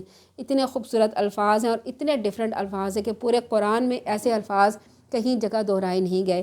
بہت ہی خوبصورت ان کی کمبینیشن ہے، اور جب ہمیں ترجمہ پتہ ہوتا ہے، تفسیر بھی اس کی تھوڑی بہت معلوم ہوتی ہے، تو جب ہم عربی پڑھتے ہیں یا عربی کسی کی قراءت سنتے ہیں، کسی قاری کی، تو دل پہ بہت اثر ہوتا ہے کہ قرآن کے الفاظ میں اثر ہے۔ قرآن کا الفاظ کیا ہے؟ عربی ٹیکسٹ۔ جو ترجمہ ہوتا ہے وہ قرآن نہیں ہوتا، وہ اس کا ترجمہ ہوتا ہے۔ اصل کیا ہوتا ہے؟ عربی عبارت ہوتی ہے۔ تو ہمیں جب ترجمہ معلوم ہو، تفسیر معلوم ہو، پھر ہم اس کی عربی کسی اچھے قاری کی آواز میں سنیں تو کیا ہوتا ہے؟ دل پہ اثر ہوتا ہے اور بات بہت سمجھ میں آتی ہے۔ یہاں پھر اللہ تعالیٰ کے حکم سے بارش رک گئی اور پہاڑ پر ایک کشتی جو تھی رک گئی۔ اب یہاں پر اللہ تعالیٰ نے اپنی زبردست قسم کی نشانی دکھائی ہے۔ اب اللہ تعالیٰ نے فرمایا نا کہ پہاڑ بھی اس میں ڈوب گئے تھے، یعنی نیچے پہاڑ ہے اور کشتی ان کے اوپر سے چل رہی ہے۔ اب پانی نیچے اترتا ہے۔ ہونا تو کیا چاہیے تھا، جو ہم اپنے دماغ سے سوچیں کہ کشتی کو نیچے میدان میں اترنا چاہیے تھا، تاکہ لوگ آرام سے نیچے اترتے اور نیچے اترنے کے بعد اپنی زندگی کو دوبارہ شروع کرتے اور وہاں پر رہنے کا اپنا بندوبست کرتے۔ لیکن اللہ تعالیٰ کی حکمت کچھ اور تھی۔ وہ کشتی جو تھی نا، پہاڑ کی چوٹی پہ جا کے رکی۔ اب آپ سوچیں کہ پہاڑ کی چوٹی پہ جا کے رکی، وہاں رکنے کے بعد اور جب پانی نیچے اترا تو وہ لوگ پہاڑ کی چوٹی سے اتر کے نیچے آ رہے تھے۔ کیوں پہاڑ کی چوٹی پہ رکی؟ کچھ ہی عرصہ پہلے، کچھ ہی سال پہلے سیٹلائٹ کے ذریعے دیکھا گیا کہ ایک بڑی کشتی پہاڑ پہ ٹکی ہوئی ہے، جودھی پہاڑ پہ ٹکی ہوئی ہے۔ جب وہاں پہ گئے، وہاں پہ دیکھا کہ اس کشتی کے باقیات موجود تھے، بڑے بڑے تختے پڑے ہوئے تھے۔ پتہ چلا حضرت نوح علیہ السلام کی یہ کشتی تھی جو یہاں پڑی تھی۔ اب اگر کشتی کو اللہ تعالیٰ نے نشانی بنانا تھا تو اسے پہاڑ پہ ٹکایا، کیونکہ پہاڑ کے اوپر کوئی بحری جہاز لے کے نہیں جا سکتا انسان کہ اسے اٹھا کے لے جا کے پہاڑ پر، یہ اللہ ہی کر سکتا ہے کہ اتنا۔ اس سے پتہ چلا کہ وہاں اتنا طوفان، اتنا سیلاب آیا تھا کہ یہ پہاڑ بھی ڈوب گئے تھے اور پہاڑ کے اوپر جا کے کشتی رک گئی تھی۔ پھر اس کشتی سے اتر کے لوگ نیچے گئے، ورنہ کوئی انسان، کوئی کتنی بھی ٹیکنالوجی لے آئے، اتنے بڑے بحری جہاز کو اٹھا کے پہاڑ پر نہیں لے کے جا سکتا۔ اللہ تعالیٰ نے اپنی نشانی دکھانی تھی، ہم لوگوں کو بتانا تھا، تو اللہ تعالیٰ نے وہ کشتی جو تھی وہ پہاڑ کی چوٹی پر ٹکا دی۔ پھر آج بھی ہم دیکھتے ہیں اور حیران ہوتے ہیں۔ پھر اللہ تعالیٰ کی یہ جو قرآن ہے، اس پر لوگوں کو جو نہیں یقین کرتے ان کو یقین آتا ہے کہ ہاں واقعی قرآن میں اللہ تعالیٰ نے سچ کہا تھا۔ اللہ تعالیٰ فرماتے ہیں نوح علیہ السلام نے اپنے پروردگار کو پکارا، آیت نمبر 45 میں، میرا بیٹا تو میرے اہل میں سے تھا، تیرا وعدہ بھی سچا تھا، تو ہی سب سے بہتر فیصلہ کرنے والا ہے۔ اللہ نے جواب دیا، نوح علیہ السلام وہ تیرے اہل میں سے نہیں تھا، وہ تیرے خاندان میں سے نہیں تھا، کیونکہ اس کے عمل اچھے نہیں تھے۔ لہٰذا جس بات کا آپ کو علم نہیں ہے اس کا سوال مجھ سے نہ کرنا، میں تجھے نصیحت کرتا ہوں، جاہلوں کی سی درخواست نہ کرو۔ وہ مشرک تھا، اللہ تعالیٰ فرما رہے وہ مشرک تھا، اس کے متعلق میرے سے سوال نہ کرو۔ نوح علیہ السلام آخر ایک انسان تھے اور باپ بھی تھے۔ پھر انہوں نے کہا کہ اے اللہ، وہ میرا بیٹا تو ڈوب گیا پانی میں، اور وہ تو میرے اہل میں سے تھا۔ اللہ تعالیٰ فرمایا کہ وہ تمہارے گھر والوں میں سے نہیں تھا۔ اور ہونا تو یہ چاہیے تھا نا کہ نوح علیہ السلام نے 950 سال تبلیغ کی، تو ہم لوگ یہ سوچتے ہیں کہ بھئی ان کا حق بنتا تھا کہ وہ کہتے اے اللہ میرا بیٹا جو ہے وہ پانی میں ڈوب گیا اور اس طرح سے نافرمان، تو اللہ تعالیٰ تو اسے جنت میں داخل فرمایا، اس کی بخشش فرما دے۔ تو اللہ تعالیٰ نے ان کو وہیں پہ جھڑکا، وہیں پہ کہا کہ نہیں، وہ تمہارے گھر میں سے نہیں تھا، وہ مشرک تھا۔ اب حضرت نوح علیہ السلام کو تو اپنی پڑ گئی کہ میں نے تو کہ جو ہے کہیں اللہ تعالیٰ مجھ سے ناراض نہ ہو جائیں۔ 950 سال تبلیغ کرنے کے بعد بھی اللہ تعالیٰ ان کو جو ہے سمجھا رہے ہیں، بتا رہے ہیں کہ جن کے بارے میں تم مغفرت کرنے کو کہہ رہے ہو وہ تمہارے گھر والوں میں سے نہیں تھا۔ اگر ہم تھوڑا عرصہ تبلیغ کرتے ہیں یا تبلیغ کا کام کرتے ہیں تو ہم یہ سمجھتے ہیں کہ اب ہمارا دین پہ جو ہے وہ بہت بڑا حق ہو گیا ہے، ہم جیسے چاہے دین کو کس طرف سے لے کے چلیں، ہم جو چاہے کریں۔ یہ بات نہیں ہوتی، بلکہ ہوتا یہ ہے کہ اس سے اگر ہم دیکھیں تو حضرت نوح علیہ السلام نے 950 سال تبلیغ کرنے کے بعد اللہ تعالیٰ سے ایک فیور چاہی تھی کہ بھئی میرا بیٹا جو ہے وہ ڈوب رہا ہے، پانی میں ڈوب گیا ہے، اس کی مغفرت، اس کی بخشش۔ تو اللہ تعالیٰ نے فرمایا وہ تمہارے گھر میں سے نہیں تھا۔ تو کوئی بھی ہم دین اپنی زندگی میں کوئی بھی دین کا کام کرے تو ہم دین کے ٹھیکیدار نہیں بن جاتے کہ اپنی مرضی سے اس کو موڑ دیں، بلکہ ہمیں اللہ اور اس کے رسول کے احکامات پر عمل کرنا کرنا ہوتا ہے، ان کے مطابق چلنا ہوتا ہے۔ اللہ تعالیٰ فرماتے ہیں نوح علیہ السلام نے کہا پروردگار میں اس بات سے تیری پناہ چاہتا ہوں کہ میں تجھ سے ایسا سوال کروں جس کا مجھے علم نہیں۔ نوح علیہ السلام کو اپنی پڑ گئی، اگر تو نے مجھے معاف نہ کیا، مجھ پہ رحم نہ کیا تو میں تباہ ہو جاؤں گا۔ فوراً اللہ تعالیٰ سے معافی مانگ لی، فوراً اللہ تعالیٰ سے اپنی جو لغزش ہو گئی تھی نا اس کی معافی مانگ لی۔ اسی طرح سے ہمیں بھی کرنا چاہیے کہ اگر ہم سے کوئی غلطی ہو جاتی ہے اور اللہ تعالیٰ ہمیں احساس دلا دے، اسی وقت احساس ہو جائے، رات کو احساس ہو، کچھ دنوں کے بعد ہو، کچھ سالوں کے بعد ہو، کئی سالوں کے بعد احساس ہو جائے کہ ہم نے فلاں کام غلط کیا تھا، اسی وقت معافی مانگے، کیونکہ اللہ تعالیٰ نے یاد آپ کو اسی وقت دلایا ہے جب آپ نے معافی مانگنی ہے۔ اسی وقت معافی مانگیں، اللہ تعالیٰ کے آگے جھک جائیں اور بخشش چاہیں اور مغفرت چاہیں اور سچے دل سے اللہ تعالیٰ سے معافی مانگیں، اور ساتھ میں کوئی نیکی کا کام کر لیں تاکہ اس گناہ کی جگہ وہ نیکی لکھی جائے۔ اللہ تعالیٰ فرماتے ہیں حکم ہوا نوح علیہ السلام ہماری طرف سے سلامتی اور برکتوں کے ساتھ جو تجھ پر ان جماعتوں پہ نازل ہوئے جو تیرے ساتھ ہیں، کشتی سے اتر آؤ، ان کی نسل سے کچھ اور امتیں ہوں گے جنہیں ہم سامان زندگی دیں گے، پھر انہیں ہماری طرف سے دردناک عذاب پہنچے گا۔ آیت نمبر 48 میں اللہ تعالیٰ فرماتے ہیں اے نبی یہ غیب کی خبریں ہیں جب ہم آپ کی طرف وحی کرتے ہیں۔ حضرت صلی اللہ علیہ وسلم کو تو یہ خبریں نہیں پتہ تھیں، یہ قصے نہیں معلوم تھے، اتنی باریکی سے نہیں معلوم تھے، تو اللہ تعالیٰ فرما رہے ہیں اے نبی یہ خبریں جو ہم آپ کو بتا رہے ہیں نبیوں کے بارے میں یہ غیب کی خبریں ہیں، یہ ہم آپ کو وحی کرتے ہیں، اس سے پہلے انہیں نہ آپ جانتے تھے نہ آپ کی قوم جانتی تھی، لہٰذا آپ صبر کیجئے کیونکہ انجام پرہیزگاروں ہی کے حق میں ہوتا ہے۔ اور عاد کی طرف ایک اور پیغمبر کا قصہ بیان کیا جا رہا ہے، عاد کی طرف ہم نے ان کے بھائی ہود کو بھیجا۔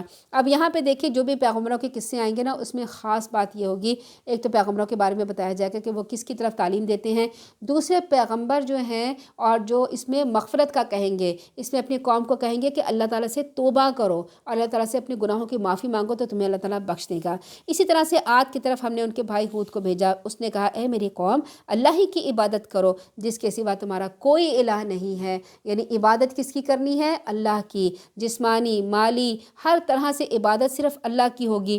تم نے تو محض جھوٹ گھڑ رکھے ہیں، یعنی یہ جو بت بنا رکھے ہیں نا یہ کیا بنا رکھے ہیں؟ جھوٹے بت بنا رکھے ہیں، جھوٹے معبود بنا رکھے ہیں۔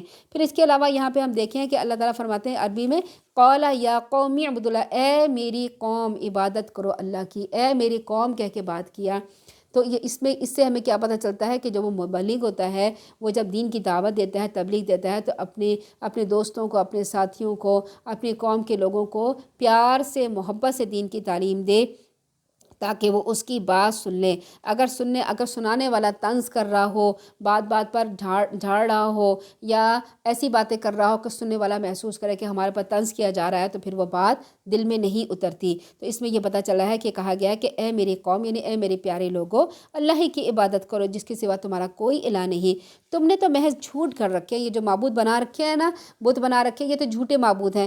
اے قوم میں تم سے کوئی صلہ نہیں مانگتا، یعنی جو پیغمبر ہوتے ہیں نا لوگوں سے تعریف نہیں چاہتے، لوگوں میں شہرت نہیں چاہتے، لوگوں کے مال نہیں چاہتے، بلکہ خالص صرف اللہ کے لیے عمل کرتے ہیں۔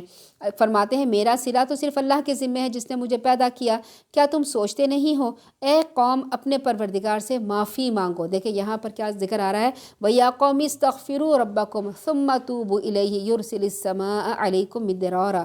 یہاں پہ فرما رہے ہیں اے میری قوم اپنے پروردگار سے معافی مانگو، پھر اسی کے آگے توبہ کرو، وہ تم پر موسلا دھار بارش برسائے گا اور تمہاری موجودہ قوت میں مزید اضافہ فرمائے گا، تم مجرموں کی طرح منہ نہ پھیرو۔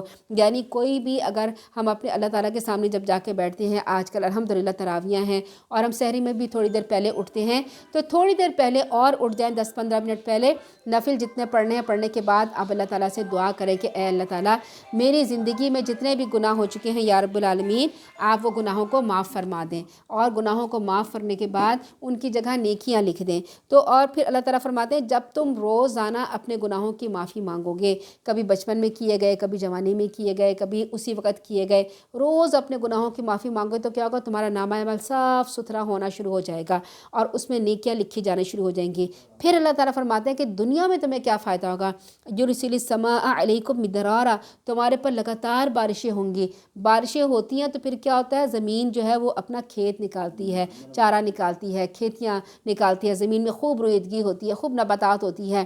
اب پھل بھی اور سبزیاں بھی اور جو غلہ ہے وہ بھی خوب ملتا ہے، پھر اس کے علاوہ ٹرانسپورٹ کا کاروبار بھی چلتا ہے، تمام کاروبار اس سے چلتے ہیں۔ پھر جو مویشی ہوتے ہیں جو گھاس پھوس کھاتے ہیں وہ اس کو کھا کر ہمیں کیا ملتا ہے، ہمیں گوشت، ڈیری پروڈکٹ، یعنی ہر طرح کی جو ہے وہ ہمیں جو نعمتیں ہیں وہ فراوانی سے حاصل ہوتی ہیں۔ تو کیا ہوتا ہے کہ جب ایک انسان اللہ تعالیٰ کے حضور سچی توبہ کرتا ہے نا، اللہ تعالیٰ اس کے اوپر بارش کھول دیتے ہیں، یعنی اس کے اوپر اپنی نعمتیں تمام کر دیتے ہیں، اس کو نعمتیں عطا کرتے ہیں۔ پھر اللہ تعالیٰ نے خاص بات یہاں پہ فرمائی، تمہاری موجودہ قوت میں سے اللہ تعالیٰ اضافہ کر دیں گے قوت کو۔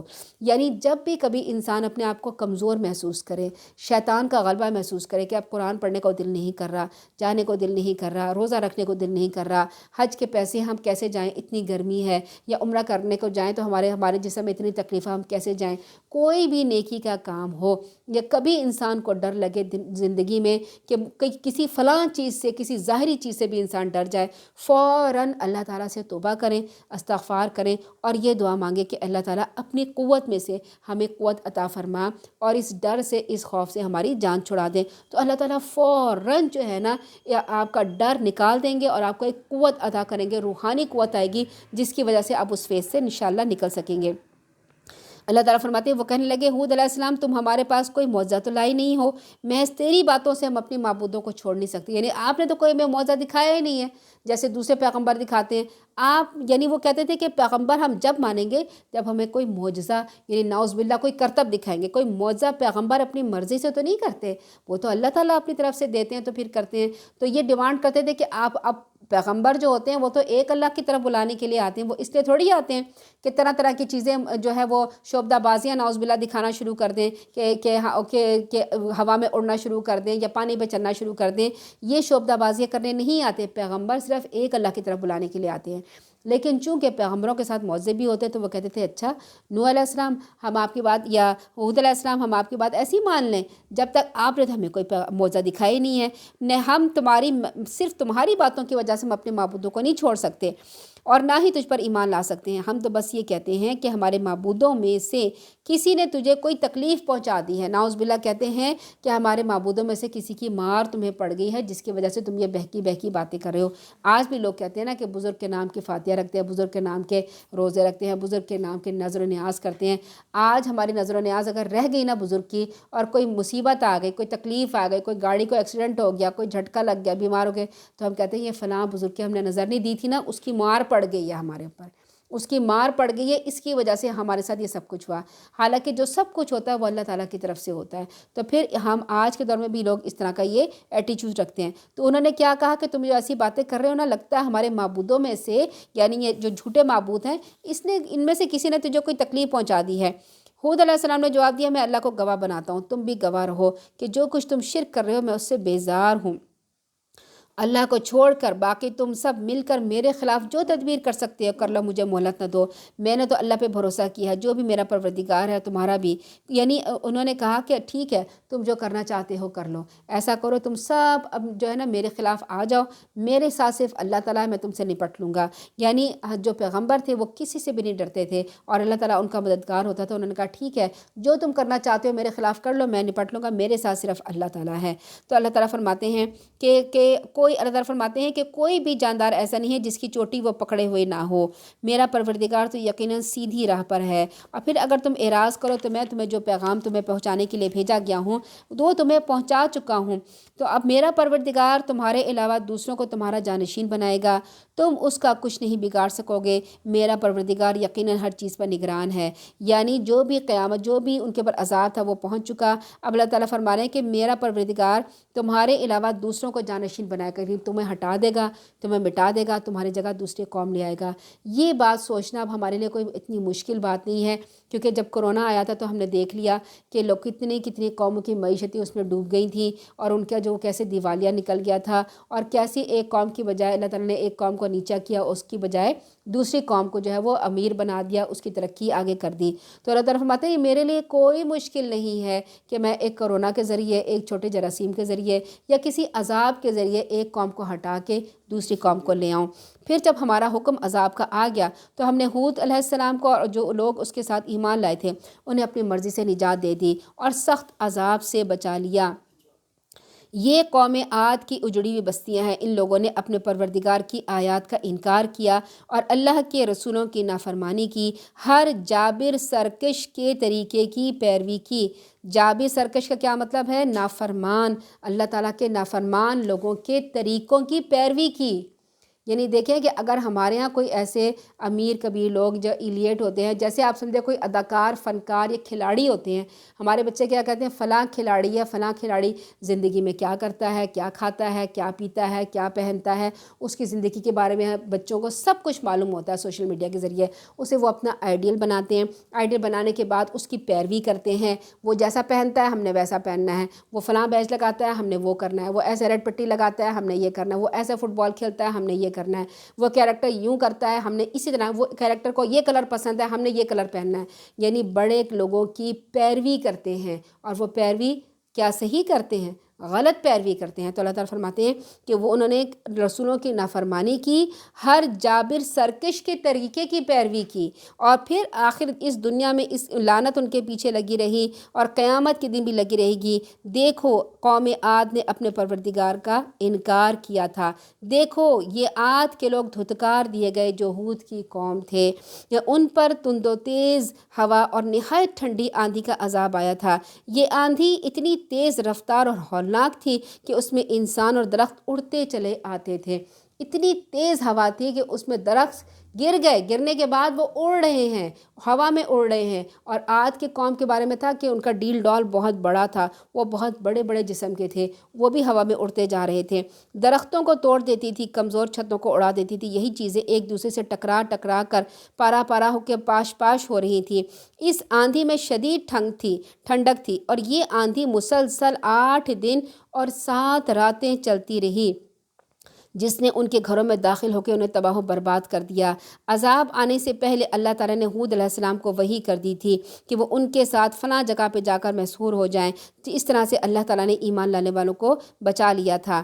پھر وہ جو قوم تھی ان کا قد بہت قداور تھے، بہت مضبوط جسم کے تھے، ہر جگہ ان کا ڈنکا بجتا تھا، ان کے تباہ شدہ کھنڈرات دیکھ کر ان سے عبرت حاصل ہوتی ہے۔ تو جہاں پہ انہوں نے پہاڑوں کو تراش تراش کے انہوں نے اپنے گھر بنائے ہوئے تھے، ان گھروں کے اندر چھپ گئے تھے کہ ہمیں یہاں سے تو کوئی اب نکال نہیں سکتا۔ اللہ تعالیٰ نے وہیں پہ ہوا بھیجی، ان کو نکال کے باہر لے کے آئے۔ ایک اور جگہ پہ آتا ہے کہ ان کو اس طرح سے پٹخا کہ ان کے سر جو تھے وہ اپنے جسموں سے علیحدہ ہو گئے تھے، اور جسم جو تھے وہ کس طرح سے پڑے ہوئے تھے، جیسے ایک درخت کا تنا پڑا ہوتا ہے، ایسے وہ زمین پہ پڑے ہوئے تھے۔ اللہ تعالیٰ فرماتے ہیں اب آگے حضرت جو ہے سمود کی قوم کے بارے میں ہے، اور سمود کی طرف ہم نے ان کے بھائی صالح علیہ السلام کو بھیجا۔ ہر پیغمبر جو ہوتا ہے نا اپنی جو قوم ہوتا ہے اس کا خیر خواہ ہوتا ہے، اس لیے یہاں پہ فرمایا کہ ان کے بھائی یعنی صالح علیہ السلام کو بھیجا۔ اس نے کہا اے میری قوم، اللہ ہی کی عبادت کرو جس کے سوا تمہارا کوئی الہ نہیں، اس نے تمہیں زمین سے پیدا کیا اور اسی میں آباد کیا۔ اب اگر کوئی ہمیں کہے نا کہ جیسے نصارہ ہوتے ہیں وہ حضرت عیسیٰ علیہ السلام کو نعوذ باللہ اللہ تعالیٰ کا بیٹا مانتے ہیں، یا دوسرے لوگ جو پیغمبروں کو نعوذ باللہ اللہ تعالیٰ کا بیٹا یا اللہ تعالیٰ مانتے ہیں، تو یہاں اللہ تعالیٰ نے ہر بات بتا دی کہ ہر قوم کے میں سے جو پیغمبر آئے تھے انہوں نے کیا حکم دیا تھا، ایک اللہ کی عبادت کرو، اور کسی دوسرے بتوں کی طرف نہیں بلایا تھا، ایک اللہ کی طرف۔ تو ہمارے پاس یہ گواہی موجود ہے کہ ہر پیغمبر نے اپنی قوم کو صرف ایک اللہ کی طرف بلایا تھا، کسی بت کی عبادت کرنے کی طرف نہیں بلایا تھا۔ اللہ تعالیٰ نے فرمایا اس نے تمہیں زمین سے پیدا کیا، اسی میں آباد کیا، لہٰذا اسی سے بخشش مانگو، اسی کی طرف رجوع کرو، بلا شبہ میرا پروردگار جو ہے وہ قریب ہے، ہر ایک کی دعائیں قبول کرتا ہے۔ یہاں ہمارے ہاں ایک اور کانسیپٹ ہے کہ لوگوں نے ایک دین کے ٹھیکیداروں نے، جو جھوٹے ٹھیکیداروں نے ہوتے ہیں، انہوں نے کیا بنا دیا، ایک کانسیپٹ لوگوں کے ذہن میں ڈال دیا ہے کہ دیکھو تم جو ہو نا، ہم تو دنیا میں رہ کے گناہ کرتے ہیں نا، اس لیے ہم اللہ تعالیٰ کے قریب نہیں ہو سکتے۔ اچھا فلاں بزرگ جو ہے، فلاں پیر جو ہیں، یا فلاں قبر والے جو ہیں، یا فلاں مزار والے جو ہیں نا، یہ بڑے اللہ والے ہیں، یہ اللہ کے بڑے قریب ہیں، تو تم ان کے پاس جاؤ اور ان سے اپنی منتیں مرادیں کہو، وہ اللہ تعالیٰ سے آگے سفارش کریں گے تو تمہاری بات قبول ہوگی۔ تو اللہ تعالیٰ فرما رہے نہیں، اللہ تعالیٰ فرما رہے میں قریب مجیب، میں بہت قریب ہوں اپنے بندوں کے، مجیب میں جواب دیتا ہوں اپنے بندوں کا۔ جب اللہ تعالیٰ ہم سے یہ فرما رہے ہیں کہ میں اپنے بندوں کے قریب ہوں اور بات کا فوراً جواب دیتا ہوں، تو ہمیں اللہ کی بات کا یقین کرنا چاہیے، قرآن کا یقین کرنا چاہیے۔ چونکہ قرآن کا یقین نہیں ہے، قرآن کی بات کو ہم نہیں اہمیت دیتے، تو ہم کیا کرتے ہیں، ہم اپنی باتیں، اپنی عرضی، اپنی گزارشات دوسرے لوگوں کے پاس، پیر فقیروں کے پاس لے کے چلے جاتے ہیں۔ پھر آگے سے ہمارا خرچہ کیا ہوتا ہے، ان کے اوپر چڑھاوے چڑھائے جاتے ہیں، ان کو نذرانے دیے جاتے ہیں، ایک اور مصیبت چڑھ جاتی ہے۔ جبکہ اللہ تعالیٰ تو فرماتا ہے کہ تم جو مانگو گے میں تمہیں دوں گا، اور مجھے تم سے کچھ نہیں چاہیے۔ وہ کہنے لگے صالح علیہ السلام، اس سے پہلے تو ہماری امیدوں کا سہارا تھا، کیا تو ہمیں ان معبودوں کی عبادت کرنے سے روکتا ہے جنہیں ہمارے آباء و اجداد پوچھتے تھے؟ یعنی آباء و اجداد، خاندان کو ہی اپنا معبود بنا لیا، اپنے آباء و اجداد کو ہی اپنا معبود بنا لیا۔ آج ہم بھی یہ کرتے ہیں نا کہ ہمارے آباء و اجداد نے یہ رسم ڈالی ہوئی ہے کہ جی کنڈے کی رسم چلتی تھی، اچھا شب براتوں کی رسم چلتی تھی، اب عید میلاد النبی پہ کیا کیا رسمیں ہوتی ہیں۔ بہت سے لوگ اور طرح کی رسمیں کرتے ہیں کہ ہمارے گھر میں فلاں کلر نہیں پہنا جائے گا، یہ ہمارے خاندان میں نہیں ہوتا۔ بھائی خاندان کہاں سے آ گیا؟ حلال و حرام کا اختیار تو اللہ تعالیٰ کو ہوتا ہے، اللہ تعالیٰ ہی حلال و حرام کا بتاتے ہیں کیا چیز حلال ہے کیا چیز حرام۔ اللہ تعالیٰ نے سارے کلر حلال کیے ہیں، ہم کوئی کلر اپنے اوپر حرام کر لیں، کیوں حرام کریں؟ اپنی مرضی ہم کرنا چاہتے ہیں، ہم اپنے آباء و اجداد کی بات ماننا چاہتے ہیں، ہمارے بڑوں نے کہا، ہمارے اماں جی نے کہا، یا ہمارے بڑے کہتے ہیں، تو بزرگوں کو اپنا معبود بنا لیا کہ جو وہ کہہ رہے ہیں وہ کر رہے ہیں۔ اللہ تعالیٰ نے ہمیں حلال کی ہر چیز، ہم اللہ تعالیٰ کی حلال کردہ چیز کو چھوڑ رہے ہیں، تو پھر کیا ہوتا ہے، اپنے خاندان کو معبود بنا لیتے ہیں۔ پھر کوئی بدعت کرنے کے لیے آتے ہیں، کوئی بدعت شروع کرتے ہیں، اور جب بدعت کو ختم کرنے کے لیے کہتے ہیں تو کہتے ہیں کہ کیا تم نے ایک نئی بات کر رہے ہو، تم دین میں نئی باتیں بتا رہے ہو، یہ تو نئی بات ہے جو تم کہہ رہے ہو کہ آج ہم نے یہ رسم نہیں کرنی، یہ نہیں کرنا۔ بہت سے لوگ جو ہیں طرح طرح کے، ہر ایک کے خاندان میں طرح طرح کی جو ہوتی ہیں وہ رسمیں ہوتی ہیں۔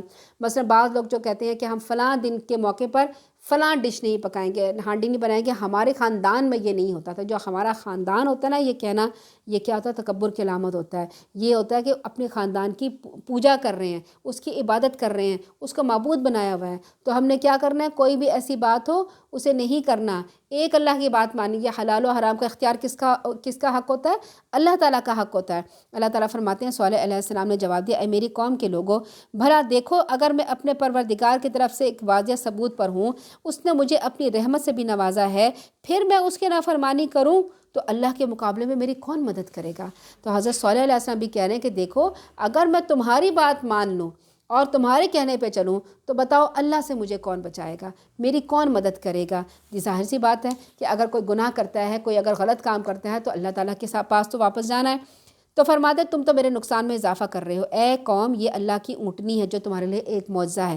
یہ اونٹنی ڈیمانڈ پہ آئی تھی، قوم کہنے لگی کہ اگر ہم آپ کو اس وقت پیغمبر مانیں گے جب فلاں پہاڑ کی فلاں طرف سے ایک اونٹنی نکل کر آئے گی اور آ کے بچہ جنے گی۔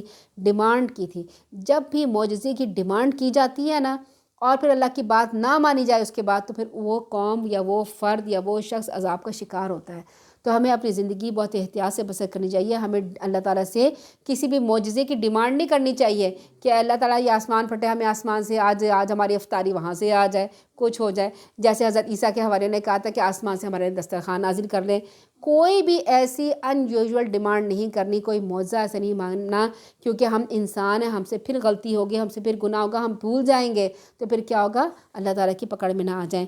انہوں نے ڈیمانڈ کی کہ ایک اونٹنی نکلے، اسے اللہ کے زمین میں، اللہ تعالیٰ فرمایا ٹھیک ہے ایک اونٹنی بھیج رہا ہو جو تمہارے لیے ایک معجزہ ہے، اسے اللہ کی زمین میں چرنے دو، اسے کوئی تکلیف نہ پہنچانا ورنہ بہت بڑا عذاب آئے گا۔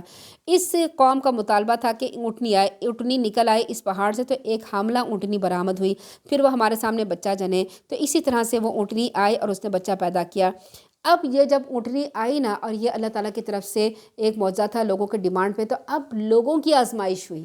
لوگوں نے بڑی آزمائش کی نا کہ اللہ ہمیں اونٹنی دے دیں، ہم اس کا یہ خیال رکھیں گے وہ خیال۔ اللہ تعالیٰ ٹھیک ہے میں اونٹنی بھیجتا ہوں، تمہیں آزمائش میں ڈالتا ہوں، ایک دن یہ اونٹنی پانی پیے گی، ایک دن تم پانی پیو گے، دیکھیں گے تمہارے دل میں کتنی محبت ہے اللہ کی، تم اتنا برداشت کرتے ہو، اتنا صبر کرتے ہو۔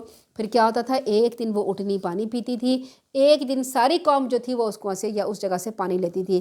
کچھ عرصہ تو انہوں نے برداشت کیا، اس کے بعد ان کی برداشت سے بات باہر ہو گئی، آپس میں چپ کے سرگوشیاں کرنے لگے، پلاننگ کرنے لگے، سازش کرنے لگے، کسی طرح اس اونٹنی کو یہاں سے بھگاؤ، یہ تو کوئی اللہ کی اونٹنی نہیں لگتی، تو ہمارا سارا پانی پی جاتی ہے، ہمیں بڑی تو مصیبت پڑ گئی ہے، اس کو بھگاؤ۔ تو ساری قوم نے مل کر فیصلہ کیا، اور فیصلہ کرنے کے بعد کیا کیا، اس کو قتل کرنے کو پہنچ گئے۔ تو یہ جو تھی، یہ آپس میں خفیہ مشورہ کرنے کے بعد انہوں نے کیا کیا، کہ ایک آدمی کو بھیجا اور ایک آدمی کو بھیجا، کہا جا کے اس اونٹنی کو قتل کرو، ہم تمہارے ساتھ ہیں۔ وہ آدمی آیا اور اس نے اونٹنی کی کونچ کے اور رگل کاٹ، یعنی جو گھٹنے ہوتے ہیں نا، اونٹ کے 2 گھٹنے ہوتے ہیں ایک پاؤں میں، گھٹنے کو کونچے کہا جاتا ہے، اس نے نا کاٹ دی۔ جب اونٹ کے گھٹنے کو کاٹا جاتا ہے تو اونٹ کیا ہوتا ہے، گر جاتا ہے نیچے، پھر اسے ذبح کرنا آسان ہو جاتا ہے۔ تو اس نے اس کی کونچے کاٹ ڈالی۔ اونٹنی نے ایک زبردست دل دہلا دینے والی چیخ ماری، اسی پہاڑ میں غائب ہو گئی۔ وہ معجزہ تھی۔ معجزے والی چیز جو ہوتی ہے نا، کبھی مرتی نہیں ہے، کبھی ختم نہیں ہوتی، وہ واپس چلی جاتی ہے یا پھر وہ بدل جاتی ہے، کسی اور چیز میں بدل، جیسے حضرت موسیٰ علیہ السلام کی لاٹھی تھی، وہ کبھی سانپ بن جاتی تھی، کبھی لاٹھی بن جاتی تھی، وہ کبھی ختم نہیں ہوتی تھی۔ تو معجزہ ہوتا ہے نا، وہ کبھی ختم نہیں ہوتا۔ وہ اونٹنی واپس چلی گئی، جس کے پیچھے پیچھے اس کا بچہ بھی وہاں پہ جا کے غائب ہو گیا۔ پھر اللہ تعالیٰ نے فرمایا کہ اچھا اب تم 3 دن اپنے گھروں میں مزے کر لو، یہ ایسا وعدہ ہے جو کبھی جھوٹا نہیں ہو سکتا۔ پھر جب ہمارے عذاب کا حکم آ گیا تو ہم نے صالح علیہ السلام کو اور ان لوگوں کو جو ایمان لائے تھے ان کو بچا لیا، اور پھر اور اپنی رحمت سے عذاب سے، اس دن کی رسوائی سے بچایا۔ بلا شبہ آپ کا پروردگار طاقتور اور غالب ہے۔ جن لوگوں نے ظلم کیا تھا، یعنی اس اونٹنی کو انہوں نے قتل کیا تھا، اس کے ساتھ پوری قوم شامل تھی، انہیں ایک دھماکے نے آ پکڑا جس کی وجہ سے وہ اپنے گھروں میں اوندھے منہ پڑے رہ گئے، جیسے وہ کبھی وہاں آباد ہی نہیں ہوئے تھے۔ دیکھو سمود نے اپنے پروردگار کا انکار کیا، دیکھو یہ سمود بھی دھتکار دیے گئے۔ بلا شبہ ہمارے رسول یعنی فرشتے، اب یہاں پر ابراہیم علیہ السلام کا تذکرہ آ رہا ہے کہ اللہ تعالیٰ نے فرمایا کہ دیکھو کس طرح سے ہم نے ان کو تباہ کیا۔ صالح علیہ السلام کی قوم کو انہوں نے ڈیمانڈ پر اونٹنی مانگی، اور پھر کیا ہوا، اس کے ساتھ انہوں نے اس کو تکلیف پہنچائی۔ اب یہاں پر حضرت ابراہیم علیہ السلام کی بات آ رہی ہے۔ اللہ فرمایا بلا شبہ ہمارے رسول یعنی فرشتے ابراہیم علیہ السلام کے پاس خوشخبری لے کر آئے، ابراہیم علیہ السلام کو سلام کیا، انہوں نے سلام کا جواب دیا۔ یہاں پر آداب سکھائے جا رہے ہیں، جب ہم کسی کے گھر جائیں تو کیا کرنا چاہیے، السلام علیکم ورحمۃ اللہ وبرکاتہ۔ پھر سلام کرنے کے بھی آداب ہیں، یعنی آگے سے فرمایا کہ اگر ہم سلام کریں تو آگے سے بہتر جواب دو، یعنی اگر کوئی کہے السلام علیکم تو ہم نے کیا کرنا ہے، وعلیکم السلام ورحمۃ اللہ۔ اگر کسی نے کہا السلام علیکم ورحمۃ اللہ تو ہمیں جواب میں کیا کہنا ہے، وعلیکم السلام ورحمۃ اللہ وبرکاتہ۔ اس سے اچھا اسے جواب دے، کیونکہ سلام ایک تحفہ ہوتا ہے، اور تحفے کے بعد آپ نے اسے بھی تحفہ لوٹانا ہوتا ہے۔ تو ہمیں یہ آداب سکھائے جا رہے ہیں، کسی کے گھر جائیں تو کیا کریں، سلام کریں۔ ابھی تھوڑی ہی دیر گزری تھی کہ مہمانی کے طور پر ایک بھنا ہوا بچڑا لے آئے۔ پھر جب دیکھا ان مہمانوں کے ہاتھ کھانے کی طرف نہیں بڑھے تو انہیں مشتبہ سمجھا اور دل میں خوف محسوس کرنے لگے۔ جیسے ہی مہمان آ کے بیٹھے اور ان سے یہ نہیں پوچھا اچھا آپ کہاں سے آئے ہیں، کیا نام ہے آپ کا، آپ کس ارادے سے آئے ہیں، یہ اس بستی میں نہیں لگتے، کچھ نہیں پوچھا۔ ان کو بٹھایا، بٹھانے کے بعد گئے اپنے گھر میں، جو اچھی چیز تھی، سب سے بیسٹ چیز تھی، وہ اٹھا کے اپنے مہمانوں کے لیے لے آئے اور ان کے سامنے رکھا اور ان کو کھانے کے لیے رکھا۔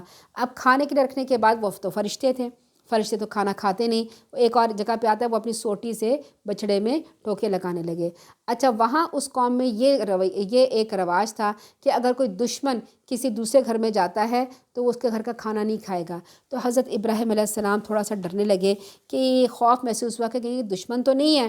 کہنے لگے ڈرو نہیں، ہم لوط علیہ السلام قوم کی طرف بھیجے گئے، انہوں نے بتا دیا ہم فرشتے ہیں۔ یہ ابراہیم علیہ السلام کی بیوی جو پاس کھڑی تھی ہنسی، کہنے لگی ہم نے اسے اسحاق کی خوشخبری دی اور اسحاق کے بعد یعقوب کی بھی خوشخبری دی۔ کہنے لگی اے ہے کیا میں بچہ جنوں گی جبکہ میں خود بھی بڑھیا ہوں، میرا خاوند بھی بوڑھا ہے، یہ تو بڑی عجیب بات ہوگی۔ وہ کہنے لگے تم اللہ کے حکم سے تعجب کرتی ہو، اے اہل بیت، نبوت پر اللہ کی رحمت اور برکتیں ہیں، بلا شبہ وہ قابل تعریف اور بڑی شان والا ہے۔ یہاں پر حضرت ابراہیم علیہ السلام کی بیوی سارہ علیہ السلام تھی، بات سن رہی تھی۔ جب یہ اندیشہ دور ہے تو خوشی سے ان کی ہنسی نکل گئی۔ پھر فرشتوں نے بیٹے کی یعنی اسحاق کی خوشخبری دی اور یہ بھی بتایا کہ اسحاق کے بعد ان کا بیٹا یعقوب علیہ السلام یعنی پوتے کی بھی خوشخبری ایک ساتھ دے دی۔ اور یہ خوشخبری خصوصاً حضرت سارہ علیہ السلام کو اس لیے دی گئی تھی کہ وہ بے اولاد تھی، جبکہ سیدنا ابراہیم علیہ السلام صاحب اولاد تھے۔ تو کس کو خوشخبری دی گئی، حضرت سارہ علیہ السلام کو، کیونکہ حضرت اسماعیل علیہ السلام تو پیدا ہو چکے تھے حضرت حاجر علیہ السلام سے، تو حضرت ابراہیم علیہ السلام بے اولاد نہیں تھے، حضرت سارہ علیہ السلام بے اولاد تھی۔ تو ان کو خوشخبری دی گئی، ان کو بتایا گیا کہ آپ کا بیٹا اسحاق ہوگا اور اس کے بعد ان کا بیٹا اور یعقوب بھی ہوگا۔ تو پھر یہاں پر کیا ہے کہ ان کا دل غمگین رہتا تھا، تو ان کے دل کو دھارے دینے کے لیے بیٹے اور پھر پوتے کی ان کو خوشخبری دی گئی۔ اب وہ بڑی پریشان ہوئی، انہوں نے کہا میں تو بہت بڑھیا ہو گئی ہوں۔ تو کہا جاتا ہے کہ اس وقت حضرت سارہ کی عمر 100 سال سے چند سال کم تھی اور سیدنا ابراہیم علیہ السلام کی عمر 100 سال سے چند سال زائد تھی۔ اب آپ دیکھیں 100 سال کا بوڑھا کتنا بوڑھا ہوتا ہے۔ ہمارے آپ کو پتہ خاندانوں میں کہیں نہ کہیں یا کہیں آپ نے دیکھا ہوگا کوئی رشتہ داروں میں 80+ جو لوگ ہوتے ہیں نا 85 تک جب پہنچ جاتے ہیں وہ بالکل کمزور ہو جاتے ہیں، ہڈیاں ان کی کمزور ہو جاتی ہیں، یعنی اگر وہ ان کو چلے نا تو ہم احتیاط کرتے ہیں کہ بھائی آرام سے چلیں، کہیں گر نہ جائیں، آپ کی ہڈی ٹوٹ نہ جائے، پھر جڑنا مشکل ہوتی ہے۔ 85 تک جب پہنچتے ہیں تو اسکن ان کی کیا ہوتی ہے، جھریاں بھری ہو جاتی ہے اور ان کے دانت سارے ختم ہو جاتے ہیں، کئی طرح کی بیماریاں لگ جاتی ہیں، چلنا پھرنا اٹھنا بیٹھنا اس کو مشکل ہو جاتا ہے۔ زیادہ تر لوگ جو ہیں وہ بیڈ پہ چلے جاتے ہیں اور پھر اپنی زندگی باقی بیڈ پہ گزارتے ہیں۔ تو کیا تھا کہ یہ جو تھے اتنے بوڑھے ہو چکے تھے، 100 سال کے اور 100 سال کے آس پاس ان کی بیوی تھی، اس حالت میں انہوں نے بچے کو پیدا کیا۔ یہ اللہ تعالیٰ کی شان تھی، اللہ تعالیٰ جس سے چاہے جو ہے کام لے لیں۔ وہ کہنے لگے تم اللہ کے حکم سے تعجب کرتی ہو، اے اہل بیت تم پر اللہ کی رحمتیں اور برکتیں ہیں، بلا شبہ وہ قابل تعریف بڑی شان والا ہے، یعنی وہ جو کچھ چاہے کر سکتا ہے۔ پھر جب ابراہیم علیہ السلام سے خوف دور ہو گیا، اسے خوشخبری مل گئی، تو وہ قوم لوط کے بارے میں جھگڑنے لگے۔ بلا شبہ ابراہیم علیہ السلام بڑے بردبار نرم دل رجوع کرنے والے تھے، بڑا ان کا دل جو تھا نا وہ نرم تھا۔ وہ کہنے لگے کہ اب لوط جو تھے نا وہ حضرت ابراہیم علیہ السلام کے بھتیجے تھے، اور وہ جب حضرت ابراہیم علیہ السلام اپنے شہر چھوڑ کے نکلے تھے نا باہر، اپنے باپ کا شہر چھوڑ دیا تھا، تو حضرت سارہ ان کی کزن تھی، وہ انہوں نے شادی کی، اور پھر حضرت لوط علیہ السلام ان کے بھتیجے تھے۔ تو اللہ تعالیٰ نے لوط علیہ السلام کو ایک دوسری بستی میں بھیج دیا اور حضرت ابراہیم علیہ السلام کو دوسری بستی میں بھیج دیا۔ تو جہاں پر حضرت لوط علیہ السلام گئے تھے نا وہاں پہ لوگ کیا کرتے تھے، بدفعلی کرتے تھے، یعنی آدمی کے ساتھ بدفعلی کرتا تھا، جو ایک بہت ہی جسے ہومو سیکچول کہا جاتا ہے، وہ کام کرتے تھے۔ تو پھر فرشتوں نے کہا کہ ہم وہاں پہ جا رہے ہیں اور ان کو جو ہے وہ عذاب دینے جا رہے ہیں۔ تو انہوں نے کہا کہ حضرت ابراہیم علیہ السلام نے کہا کہ بھئی آپ ان کے بارے میں کہنے لگے کہ وہاں پہ حضرت لوط علیہ السلام بھی موجود ہے، وہاں پہ آپ ان کو عذاب نہ دیں۔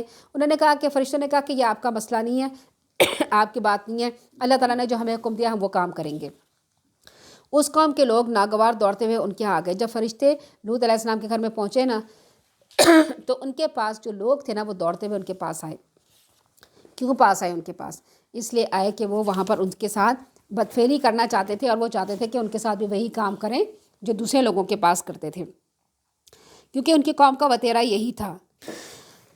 تو لوگ جو تھے وہ دوڑتے ہوئے کیوں حضرت لوط علیہ السلام کے گھر کے پاس آئے تھے کہ وہ نوجوان لڑکوں کی شکل میں فرشتے آئے تھے، خوبصورت لوگوں کی شکل میں آئے تھے۔ اب لوط علیہ السلام نے انہیں کہا اے میری قوم کے لوگوں، یہ میری بیٹیاں ہیں جو تمہارے لیے پاکیزہ تر ہیں، لہٰذا اللہ سے ڈرو۔ میری بیٹیوں سے مراد قوم کی سب بیٹیاں، کیونکہ نبی پورے قوم کا روحانی باپ ہوتا ہے، قوم کی بیٹیاں ان کی روحانی بیٹیاں ہوتی ہیں، یعنی اپنی بیویوں کے پاس جاؤ اور اپنی یہ خواہش ان سے پوری کرو جو جائز طریقہ ہے، اور مجھے میرے مہمانوں کے سامنے رسوا نہ کرو۔ دیکھیں اگر کوئی مہمان گھر میں آ جاتا ہے نا، ہم اس کی اچھی جگہ اس کو بٹھاتے ہیں، پھر اس کے لیے اچھے اچھے برتن لے کے آتے ہیں، وہ علیحدہ برتن رکھے ہوتے ہیں، ان کے لیے اچھے برتن لے کے آتے ہیں، کھانا پینے کے لیے بھی اکثر چیزیں ہم نے رکھی ہوتی ہے کہ مہمان آئے گا تو ہم کو یہ سرو کریں گے، اور کوئی ان کے ساتھ ایسی بات نہیں ہوتی کہ جو آپ کی عزت میں کمی ہو۔ اگر کوئی آپ کا بچہ آ جائے چھوٹا، مہمان کی پلیٹ میں سے اٹھانے لگے کچھ یا کوئی چیز گرا دے تو ہمیں کتنا برا لگتا ہے، ہم کہتے ہیں تم نے میری مہمان کے سامنے بے عزتی کر دی ہے، یا کوئی ایسی بات بچے کریں یا ہم سے خود کچھ ہو جائے تو ہمیں کیا ہوتا ہے، ہمیں بے عزتی محسوس ہوتی ہے۔ تو پھر یہ کیا ہوا کہ حضرت لوط علیہ السلام کے پاس جو مہمان آئے تھے نا، اب وہ کیا آ گئے، وہ مہمان ان کے پاس ہیں، گھر کے باہر سارے لوگ ان کے قوم کے لوگ جمع ہو گئے اور دروازہ پیٹنے لگے، بلانے لگے اے لوط ان کو ہمارے پاس بھیج دو۔ اب وہ کہہ رہے تھے تم مجھے میرے مہمانوں کے سامنے رسوا کر رہے ہو، مجھے میرے مہمانوں کے سامنے ذلیل کر رہے ہو، تم میں کوئی بھلا آدمی ہے بھی یا نہیں؟ وہ کہنے لگے تم تو یہ جانتے ہو کہ ہمیں تمہاری بیٹیوں سے یعنی قوم کی عورتوں سے کوئی دلچسپی نہیں ہے، اور یہ بھی جانتے ہو کہ ہم کیا چاہتے ہیں۔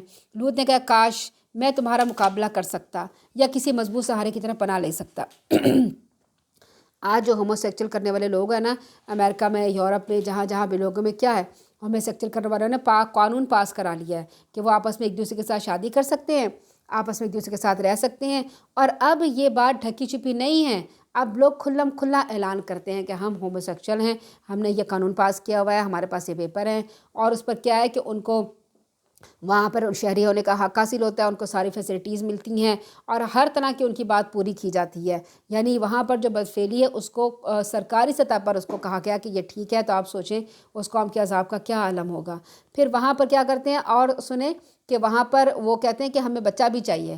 بچہ کس طرح سے چاہیے، وہ اڈاپٹ کر لیتے ہیں، پھر اس بچے کی پرورش کرتے ہیں۔ آپ سوچیں کہ ایک ہومو سیکچول والے کے گھر میں کیا ماحول ہوگا، اس کا مینٹلٹی کیسی ہوگی، کتنا کافرانہ روش ہوگی، کتنا خود غرض خود پرست ہوگا، اور کیا کچھ حرکتیں بچے کے سامنے ہوتی ہوں گی، تو وہ بچہ جو ان کے پاس پرورش پائے گا اس کی کیا مینٹیلٹی نکلے گی اور اس کی کیا تربیت ہوگی۔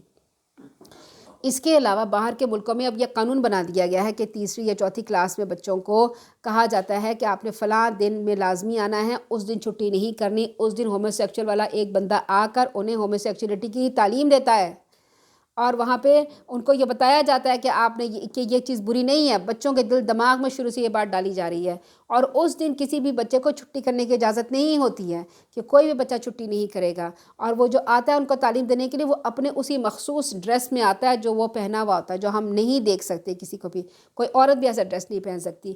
ایسی شکل بنا کے لوگوں کے سامنے آ کے بچوں کے سامنے، اور بچوں کو فیملیئر کرتا ہے تاکہ بچے اس چیز کے عادی ہو جائیں اور بچہ کا دل دماغ اس کی طرف جائے، اور وہاں پر یہ بات اپنے سلیبس میں پڑھائی جاتی ہے، اپنی کتابوں میں پڑھائی جاتی ہے۔ پھر آپ کو پتہ ہے اس کا کلر بھی بہت مشہور کر دیا گیا ہے کہ کچھ 3 کلرز ہوتے ہیں، اور یہ 3 کلرز ان کا جھنڈا بنا دیا گیا، اور جھنڈے میں یہ کلر لگائے جاتے ہیں۔ آپ کو پتہ ہے کہ یہاں پر قطر میں پچھلے دنوں فیفا ورلڈ کپ ہوا تھا، فٹ بال کا میچ ہوا تھا۔ فٹ بال کے میچ میں قطر گورنمنٹ اسلامی گورنمنٹ ہے، انہوں نے شروع بھی کس طرح سے کیا، تبلیغ دین سے کیا، قرآن کی باتوں سے کیا۔ انہوں نے منع کر دیا تھا کہ یہاں پر ہومو سیکچولیٹی نہیں ہوگی، یہاں پر وہ لوگ نہیں آئیں گے اور اپنا جھنڈا لے کر نہیں آئیں گے اور نہ اپنے کلر کو شو کریں گے۔ تو وہاں پر مختلف لوگوں نے اس بات کا احتجاج کیا تھا۔ مثلاً کسی ملک کی ایک ٹیم تھی، اس ٹیم نے میچ کھیلنے سے پہلے اپنے منہ کے اوپر ہاتھ رکھ کر احتجاج کیا تھا۔ کیا احتجاج کیا تھا؟ کہ ہمیں یہاں ہومو سیکچولیٹی کرنے کی اجازت نہیں دی جا رہی، یہاں پہ پابندی ہے، یہ اتنا کنزرویٹو ملک ہے کہ ہمیں یہاں پر اس چیز کی اجازت نہیں دی جا رہی۔ تو اب یہ چیز جو ہے نا کھلم کھلا ہو گئی ہے، سوشل میڈیا کی وجہ سے کھلم کھلا ہو گئی ہے، اور لوگ، بہت سے لوگ جو ہومو سیکچول لوگ ہوتے ہیں وہ آ کر جناب لیکچر دیتے ہیں، باتیں کرتے ہیں اور لوگوں کو بتاتے ہیں، اور اگر آپ کبھی ان کو کوئی کمنٹ کر دیں کوئی کہ نہیں تم یہ غلط ہے، تو اس کے پیچھے پڑ جاتے ہیں۔ تو آپ یہ دیکھیں کہ ان کو کھلی اجازت ہے کہ جو مرضی کریں، اور جو ان کو منع کر رہے ہیں ان کو اجازت نہیں ہے کہ آپ ان کو منع کر سکتے ہیں۔ کہا جاتا ہے جو کرتے ہیں کرنے دیں۔ اللہ تعالیٰ آگے فرماتے ہیں، فرشتے کہنے لگے، لوط علیہ السلام، ہم تیرے پروردگار کے بھیجے ہوئے فرشتے ہیں، یہ لوگ تمہارا کچھ نہیں بگاڑ سکیں گے۔ تو کچھ حصہ رات گزار لے، اپنے گھر والوں کو لے کے اس بستی سے نکل جا، تم میں سے کوئی بھی مڑ کے نہ دیکھے، البتہ تمہاری بیوی پر وہی کچھ گزرنا ہے جو ان پر گزرے گا، کیونکہ ان کی بیوی جو تھی نا، لوگوں کو جا کے بتاتی ہیں، تفسیر میں آتا ہے، علماء کرام کہتے ہیں لوگوں کو جا کے بتاتی تھی کہ فلاں جگہ پہ لڑکے آئے ہیں، فلاں جگہ پہ لڑکے آئے ہیں۔ کہا جاتا ہے کہ انہیں نے جا کے بتایا تھا کہ ہمارے گھر میں لڑکے آئے ہیں۔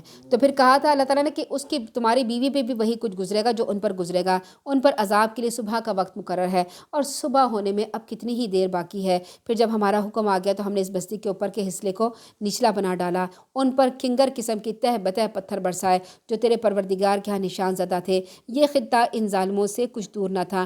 یہ وہ عذاب الہی کا حکم تھا جس پر فرشتوں کو مامور کر دیا گیا تھا، اور جبرائیل علیہ السلام اس شہر صدوم اس شہر کا نام تھا، اس کے پاس آئے، اور انہوں نے کیا کیا، اس شہر صدوم کو نیچے سے اکھیڑا، اوپر لے کے گئے، اتنا اوپر لے کے گئے کہ آسمان کے فرشتوں کو اس زمین کے مرغوں کی اور دوسری چیزوں کی آوازیں آئیں۔ پھر انہوں نے اسے وہاں سے پلٹنے کے بعد اس زور سے زمین میں مارا نا کہ وہ زمین کے اندر جا کے دھس گئے، اور پھر وہاں پانی نکل آیا جس کو ڈیڈ سی کہا جاتا ہے، اور اس میں ایسی تیزابیت ہے کہ وہاں پہ کوئی بندہ ڈوبتا نہیں ہے، نہ وہاں تیر سکتا ہے، اس کے اندر کوئی جاندار نہیں ہوتا۔ کسی جگہ پر جب کوئی عذاب اللہ کا آتا ہے نا، پھر وہاں پر کوئی جاندار زندہ رہ نہیں سکتا، وہاں کوئی چیز اگتی نہیں ہے، ایسا زبردست وہاں پر اللہ تعالیٰ کا عذاب آتا ہے کہ قیامت تک کے لیے وہ جگہ عذاب کی جگہ ہو جاتی ہے۔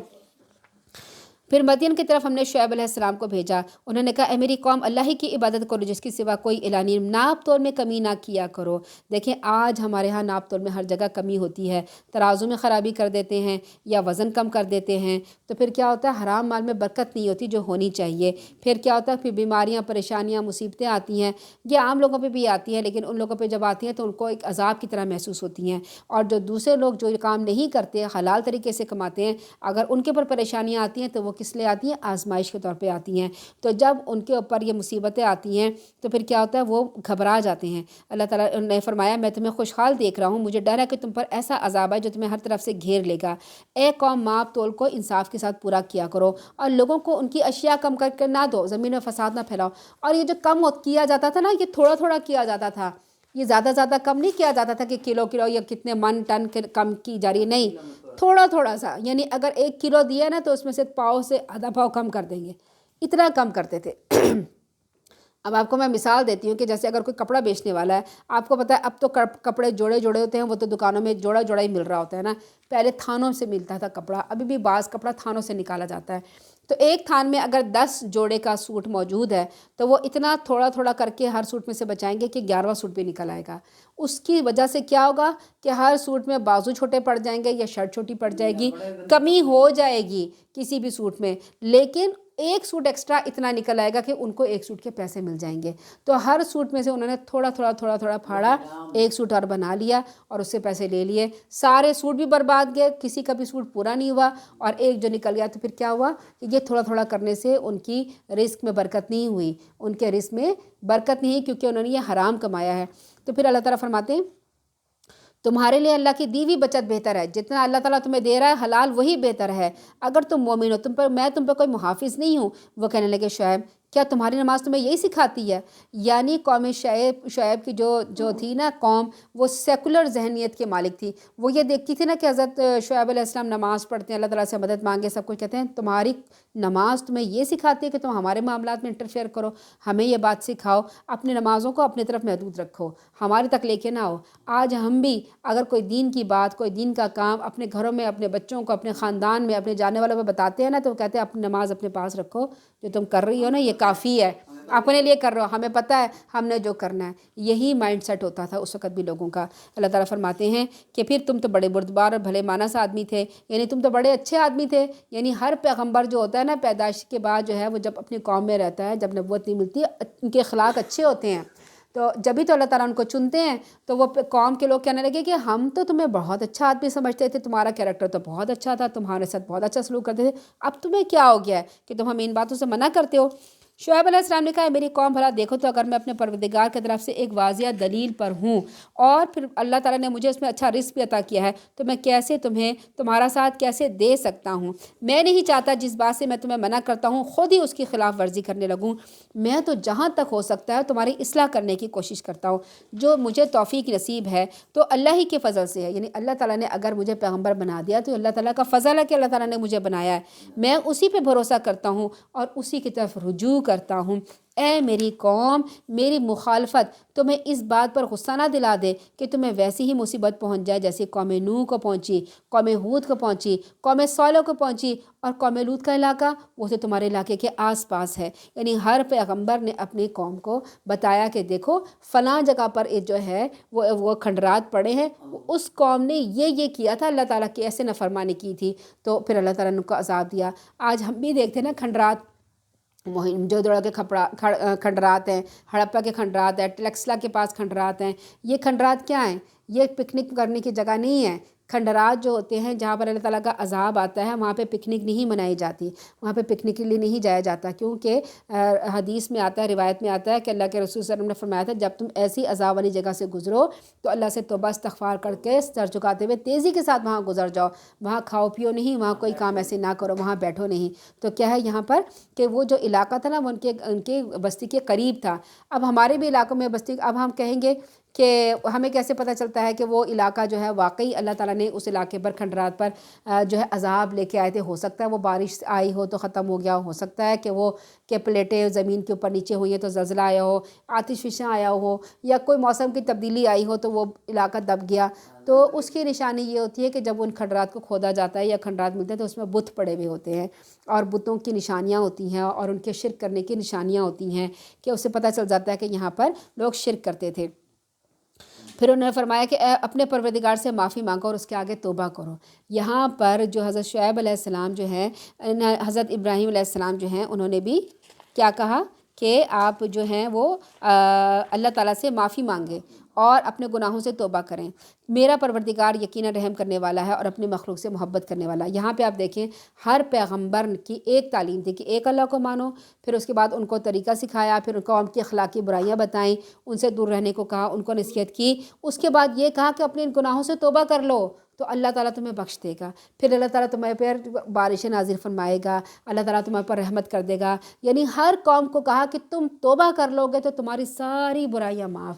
تو اللہ تعالیٰ ہمیں کیا بتا رہے ہیں کہ دیکھو اگر تمہاری زندگی 70 80 90 سال کی ہو گئی ہے، اگر تم نے اگر قرآن نہیں پڑھا، دین کی طرف نہیں آئے، یا کوئی ایسے گناہوں میں پڑ گئے جس کی وجہ سے تمہیں اپنی پکڑ کا خطرہ ہے، تو کیا کرو، اللہ تعالیٰ سے توبہ کر لو، اب بس کر دو اور اللہ تعالیٰ کی طرف آ جاؤ، گڑ گڑا کے اللہ تعالیٰ سے اپنی معافی مانگ لو۔ ایک آنسو بھی اگر تم نے اپنی آنکھ سے نکل گیا، وہ تمہارے لیے بخشش کا ذریعہ بن جائے گا۔ اللہ تعالیٰ کو اتنی محبت آتی ہے اس انسان سے کہ جو اگر توبہ کر لے اور اللہ تعالیٰ کی طرف آ جائے تو اللہ تعالیٰ فرماتے ہیں، اس میں ایک حدیث کے بارے میں بیان ہے جس کی ایک روایت ہے کہ بتایا گیا کہ اللہ تعالیٰ کو کتنی خوشی ہوتی ہے۔ اللہ تعالیٰ نے اپنی کیسے مثال دی ہے کہ جیسے ایک آدمی ایک اونٹ کی رسی پکڑ کے صحرا میں جا رہا ہے، اور صحرا میں جا رہا ہے، اونٹ کے اوپر کھانا پانی اور اس کا لنچ باکس اور پانی سب کچھ لدا ہوا ہے۔ اب فرض کریں کہ دیکھیں ہم لوگ اگر یہاں سے ایک شہر سے دوسرے شہر جاتے ہیں تو کیا ہوتا ہے، اپنے ساتھ پانی کی بوتل لے جاتے ہیں، کھانا پینا لے جاتے ہیں کہ راستے میں ہمیں ٹریول کریں گے، یا پیٹرول پمپ سے ہم کھانے پینے کی چیزیں لے لیتے ہیں۔ ہمیں ظاہر ہے کہ انسان ہے، انسان کے ساتھ بھوک لگی ہوئی ہے، انسان کو چاہیے ہوتا ہے، اس نے اونٹ کے اوپر سب کچھ رکھ دیا۔ اب اونٹ جب تک اس کے پاس رہے گا اسے کھانا پینا ملتا رہے گا اور اس کی ضروریات پوری ہوتی رہیں گی۔ اگر اونٹ گم ہو جائے تو پھر کیا ہوگا؟ اسی طرح سے یہ ہوا کہ وہ اونٹ گم ہو گیا اور وہ سویا، لیٹا صحرا میں سونے درخت کے نیچے، کیا ہوا کہ اونٹ اس کا ہاتھ چھڑا کے، رسی چھڑا کے چلا گیا۔ اب جب وہ سو کے اٹھتا نا، دیکھتا کہ اونٹ اس کے پاس موجود نہیں، وہ بہت پریشان، کیونکہ اونٹ کے سواری کیے بغیر وہ تو چل بھی نہیں سکتا تھا۔ زمین کی ریت، صحرا کی ریت اتنی گرم ہوتی ہے، چلنا بھی دشوار، راستہ بھی اس کو معلوم نہیں کہ وہ پیدل کیسے طے کرے، کھانا پینا بھی اس کے اوپر۔ اب وہ جائے تو جائے کہاں؟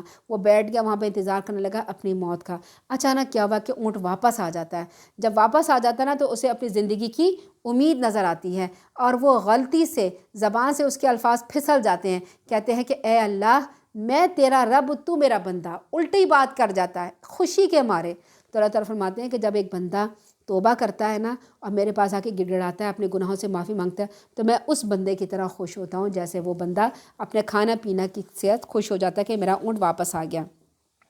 اسی طرح حضرت شعیب علیہ السلام نے اپنی قوم کو کہا کہ وہ توبہ کرو، اور وہ کہنے لگے کہ ہم دیکھ رہے ہیں کہ تم ہمارے درمیان ایک کمزور سے آدمی ہو، اگر تمہاری برادری نہ ہوتی نا تو ہم تمہیں پتھر مار مار کے مار دیتے، تم ایسے نہیں ہو جس کا ہم پر کوئی دباؤ ہو، یعنی اگر تمہاری برادری نہ ہوتی تو ہم تمہیں مار دیتے۔ کس کو کہہ رہے ہیں؟ حضرت شعیب علیہ السلام کی قوم حضرت شعیب علیہ السلام کو کہہ رہی ہے کہ نعوذ باللہ ہم تمہیں پتھر مار مار کے مار دیتے، اور اگر تمہاری قوم نہ ہوتی یا اگر تمہاری برادری نہ ہوتی۔ برادری سے ڈر رہے ہیں، اللہ سے نہیں ڈر رہے ہیں، یعنی برادری کا تو دباؤ بہت ہے، اللہ تعالیٰ کا کوئی ڈر نہیں ہے۔ شعیب علیہ السلام نے کہا اے میری قوم، کیا تم میرے پر میری برادری کا خوف ہے؟ اللہ سے زیادہ ہے جسے تم نے بالکل پیچھے ڈال دیا ہے۔ یہ جو کچھ تم کر رہے ہو میرے پروردگار یقیناً اس کا احاطہ کیے ہوئے۔ میری قوم تم اپنے طریقے پہ کام کیے جاؤ، میں اپنے طریقے پہ کام کروں گا، جلدی تمہیں معلوم ہو جائے گا کہ کس پر عذاب آنے والا ہے، جھوٹا کون ہے۔ تم بھی انتظار کرو، میں بھی تمہارے ساتھ انتظار کر رہا ہوں۔ پھر جب ہمارا حکم آ گیا تو ہم نے شعیب علیہ السلام کو جو ان کے ساتھ تھے انہیں اپنی مہربانی سے بچا لیا۔ جن لوگوں نے ظلم کیا تھا انہیں ایک سخت چنگھاڑ نے ایسا پکڑا کہ وہ اپنے گھروں میں اوندھے پڑے رہ گئے جیسے وہاں کبھی آباد ہی نہ ہوئے تھے۔ دیکھو اہل مدین پر ایسی ہی پھٹکار پڑی جیسے قوم سمود پہ پڑی، اور ہم نے موسیٰ علیہ السلام کو اپنے معجزے اور سری نبوت دے کر فرعون اور اس کے درباریوں کی طرف بھیجا۔ یہاں پہ فرعون کے بارے میں تذکرہ ہو رہا ہے، انہوں نے فرعون کے حکم کی پیروی کی۔ ہم نے پچھلے پیغمبروں کے قصے میں پڑھا نا کہ لوگ کہتے تھے کہ بڑے لوگ جو لیڈر لوگ ہوتے ہیں، جو بڑے ایلیٹ لوگ ہوتے ہیں، جو امیر ہوتے ہیں، وزیر، ان کی لوگ پیروی کرتے ہیں۔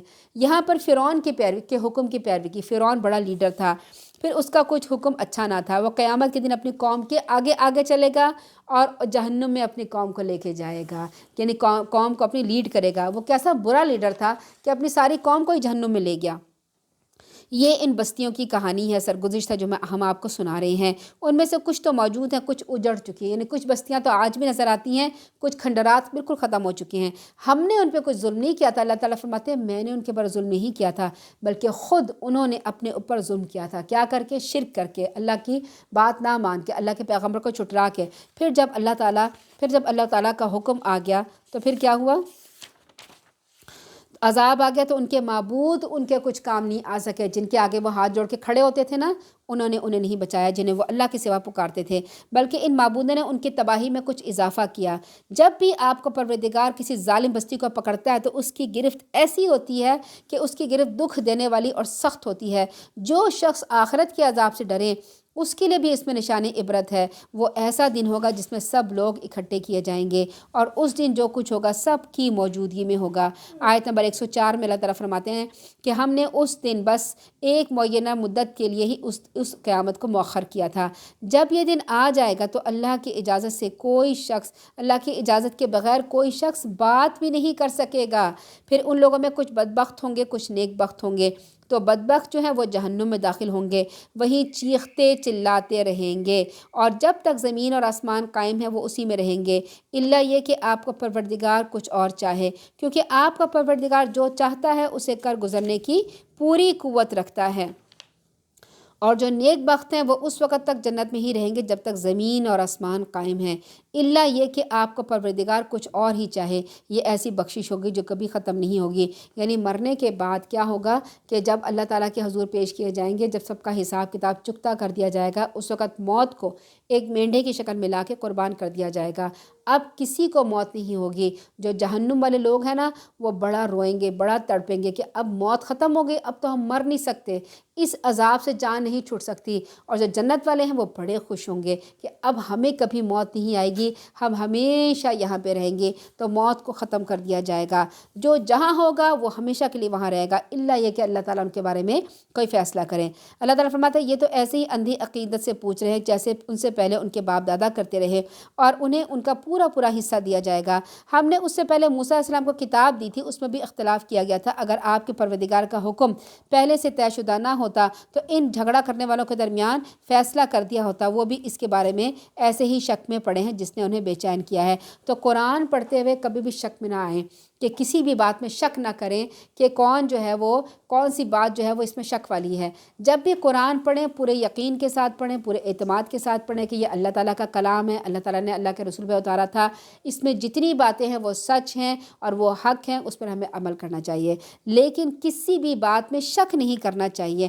جس نے انہیں بے چین کیا ہوا تھا، ان میں سے ہر ایک کو تیرا پروردگار ان کے اعمال پورا بدلہ دے گا، یقیناً ان کے اعمال سے باخبر ہے۔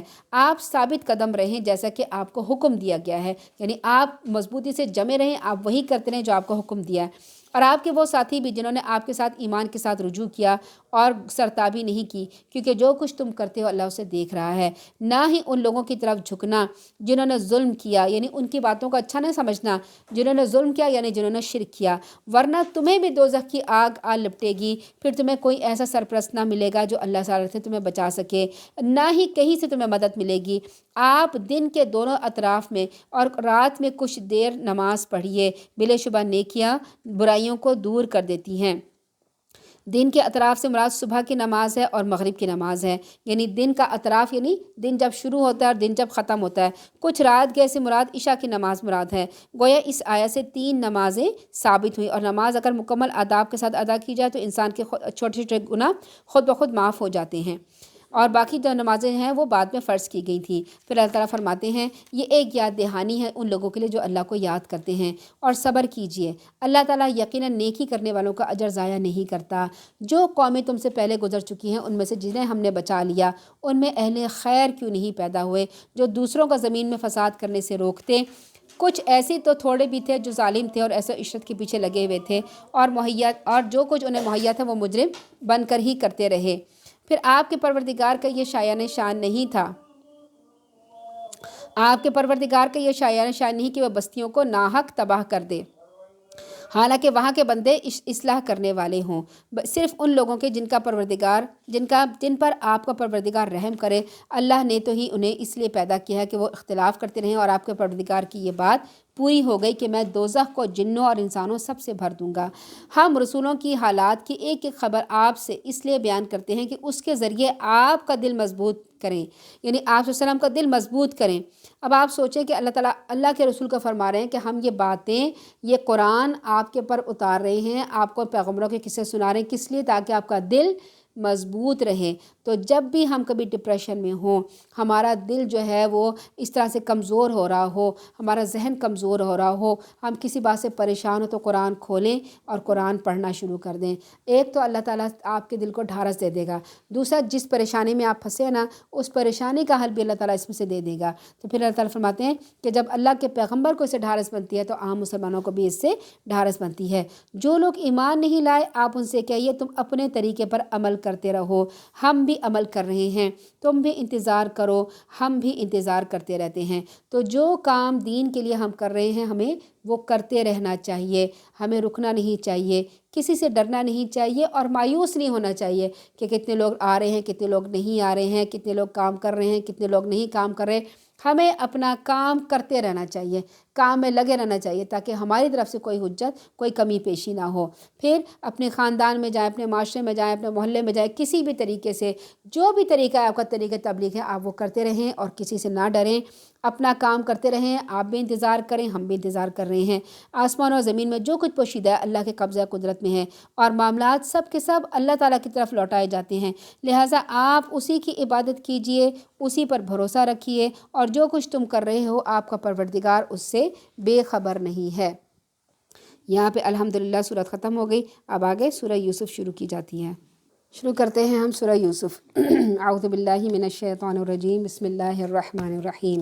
اس کا مرکزی مضمون یہ ہے کہ رسول اللہ صلی اللہ علیہ وسلم کو اس میں فتح مکہ اور کامل اقتدار اور غلبہ اسلام کی بشارت دی گئی تھی، یعنی اور قریش مکہ کو یہ بتایا گیا تھا کہ قریش مکہ جو ہے وہ یوسف علیہ السلام کے بھائیوں کی طرح ہیں، اور ایک دن جس طرح سے یوسف علیہ السلام کے بھائیوں نے اپنے بھائی کو قتل کرنے کے ارادے سے نکال دیا تھا، اسی طرح سے حضرت اللہ کے رسول صلی اللہ علیہ وسلم کو جو ان کے بھائی ہیں قریش مکہ وہ ان کو مکہ سے باہر نکال دیں گے۔ لیکن جس طرح سے حضرت یوسف علیہ السلام واپس تشریف لائے اور پھر انہوں نے اپنے بھائیوں کو معاف کر دیا، اسی طرح سے اللہ کے رسول آپ بھی واپس جائیں گے اور آپ بھی قریش مکہ کو واپس کر دیں گے۔ تو یہاں پر بتایا جا رہا ہے کہ اعتراف گناہ کے بعد یعقوب علیہ السلام کے بیٹوں کے لیے استغفار بھی کیا گیا، اور احساس گناہ اور ندامت ہو تو اللہ تعالیٰ پھر اس کے گناہ کو معاف بھی کر دیتا ہے۔ تو یہاں پر ایک بہت ہی خوبصورت قصہ ہے جس کے بہت ساری حکمتیں ہیں اور بہت سارے اس کے پہلو ہیں، جس میں ہم چھوٹا سا ایک پہلو یہ لیتے ہیں کہ کس طرح سے ایک باپ اور بیٹے کی محبت جو تھی اور باپ کی اپنے بیٹے سے جو محبت تھی اس کی وجہ سے باقی اولادوں میں تھوڑا سا حسد آ گیا، تھوڑا سا نہیں اچھا خاصا حسد آیا، اور اس حسد کی وجہ سے انہوں نے کیا کیا، اپنے بھائی کو ہی قتل کرنے کے درپے ہو گئے۔ تو کیا ہوتا ہے کہ بچے تو ماں باپ کے لیے سارے برابر ہوتے ہیں، ماں باپ اپنے بچوں کے لیے اپنی ساری صلاحیتیں اور قوتیں لگا دیتے ہیں، لیکن کچھ بچے ایسے ہوتے ہیں جو خصوصی ہوتے ہیں کیونکہ وہ اپنے والدین کے فرما بردار ہوتے ہیں، ہر کام سے پہلے، ہر کام کہنے سے پہلے اپنے والدین کی آرام کا، خوشی کا خیال رکھتے ہیں۔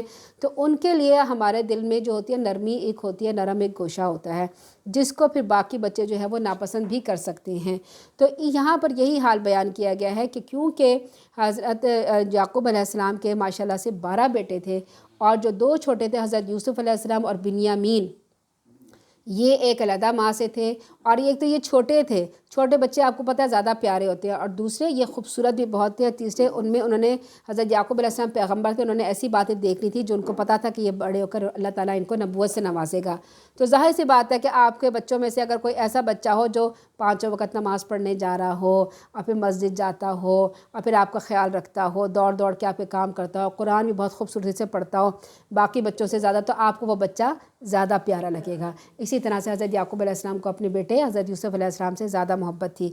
ہوا کیا، اب یہ جو سارا قصہ ہے نا یہ اللہ کے رسول صلی اللہ علیہ وسلم کو معلوم نہیں تھا۔ اب جو قریش مکہ میں رہنے والے لوگ تھے نا، اچھا ایک منٹ، ٹھیک ہے، جو قریش مکہ میں رہنے والے لوگ تھے نا وہ بت پرست تھے، وہ بت پرست تھے، ان کے اوپر تو کوئی کتاب نہیں اتری تھی نا، کتاب اتری تھی یہود کے اوپر اور اتری تھی عیسائیوں کے اوپر، انجیل اتری تھی اور ان کے اوپر تورات۔ ان کے مشرکین مکہ کے اوپر کوئی کتاب نہیں اتری تھی، اس لیے ان کو نہیں پتہ تھا کہ پیغمبروں کے قصے کیا ہے، کہ انہیں صرف حضرت ابراہیم علیہ السلام کا معلوم تھا۔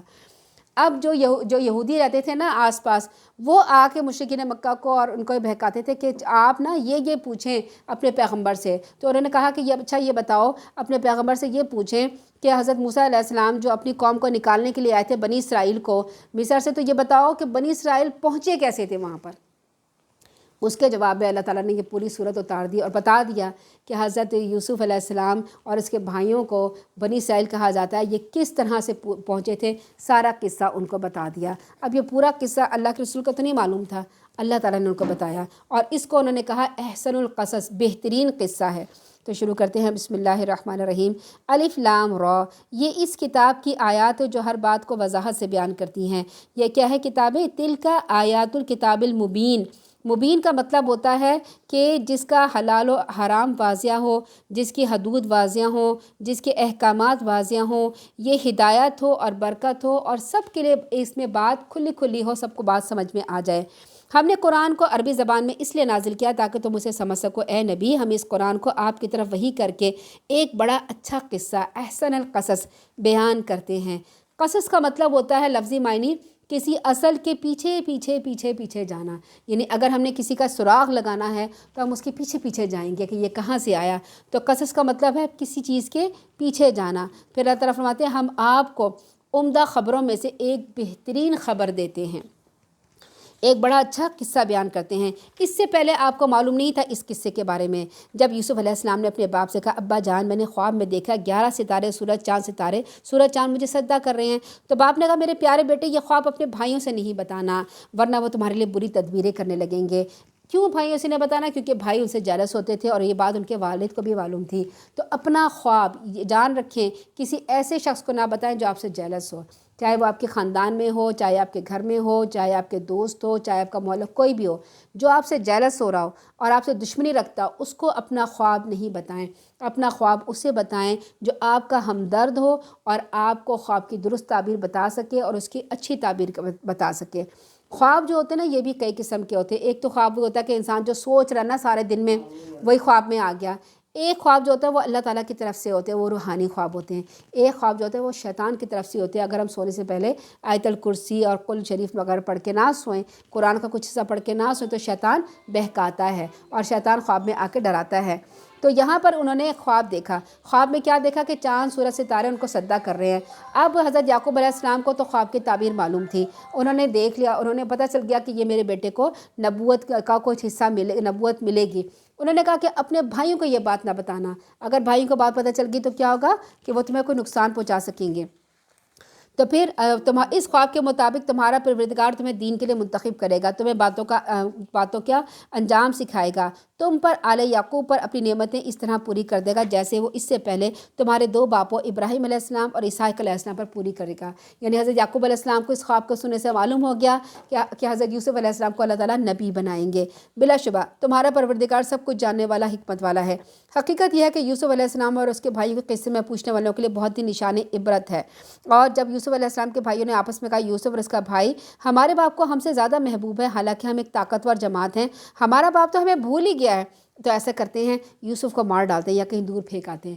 اتنی زیادہ جیلسی ہو گئی تھی کہ انہوں نے یہ نہیں کیا کہ اپنے آپ کو بھی ویسے ہی اچھا بن کے دکھاتے، ویسے ہی تابعدار اور فرمانبردار بن کے دکھاتے جیسے یوسف علیہ السلام تھے۔ انہوں نے کیا کہا کہ اس کا قصہ ہی پاک کر دو، ان کو مار ڈالتے ہیں۔ حسد ایک ایسی آگ ہوتی ہے جو بھائی کو بھائی سے کاٹ ڈالتا ہے۔ حابیل قابیل کا قصہ وہ بھی حسد کا قصہ ہے۔ حسد جب بڑھتی ہے تو گھروں کو تباہ کر دیتی ہے۔ تو انہوں نے کہا کہ ہم ایسا کرتے ہیں کہ ہم ان کو لے جا کے قتل کر دیتے ہیں، تو پھر جب ایک دفعہ قتل کر لیں گے نا تو پھر باپ کی توجہ ہماری طرف ہو جائے گی، پھر ہم اللہ تعالیٰ سے معافی مانگ لیں گے۔ اللہ تعالیٰ تو غفور و رحیم ہے۔ آج ہمارے ہاں بھی لوگ اسی طرح سے کہتے ہیں اللہ تعالیٰ غفور و رحیم ہے، معاف کر دیں گے، نماز نہیں پڑھتے کچھ نہیں ہوتا، اللہ تعالیٰ غفور و رحیم ہے، زکوٰۃ نہیں دیتے کچھ نہیں ہوتا، اللہ تعالیٰ غفور و رحیم ہے، بخش دے گا۔ یہ جو پردہ نا یہ شیطان نے ڈالا ہوا ہے۔ اسی طرح سے ان کے بھائیوں نے کہا اللہ تعالیٰ تو بخش دے گا، ہم بعد میں نیک بن جائیں گے، چلو جو کرنا ہے کر لیتے ہیں۔ ان میں سے ایک نے کہا یوسف کو مارو نہیں، بغل اگر تمہیں کچھ کرنا ہے تو ایسا کرو اسے کسی کنویں میں پھینک دیتے ہیں، کوئی آتا جاتا قافلہ اسے اٹھا لے جائے گا۔ اس تجویز کی بات اپنے باپ سے کہنے لگے۔ آپ مشورہ کر لینا، باپ کے پاس آتے، باپ کہتے ہیں کیا بات ہے آپ یوسف کے معاملے میں ہم پہ اعتبار نہیں کرتے، حالانکہ ہم اس کے خیر خواہ ہیں۔ کل ایسا کریں، ہم کل پکنک پہ جا رہے ہیں، اسے ہمارے ساتھ بھیج دیں، وہ پھل کھائے گا، کھیل سے دے بہلائے گا، ہم اس کی حفاظت کرتے رہیں گے۔ یعقوب علیہ السلام نے کہا اگر تم اسے لے جاؤ تو ایک تو مجھے اس کی جدائی کا رنج ہوگا کہ اتنی دیر تم اسے میرے سے دور رکھو گے، دوسرے میں اس بات سے ڈرتا ہوں کہ تم اس سے بے خبر ہو جاؤ گے تو کہیں اسے بھیڑیا نہ کھا جائے۔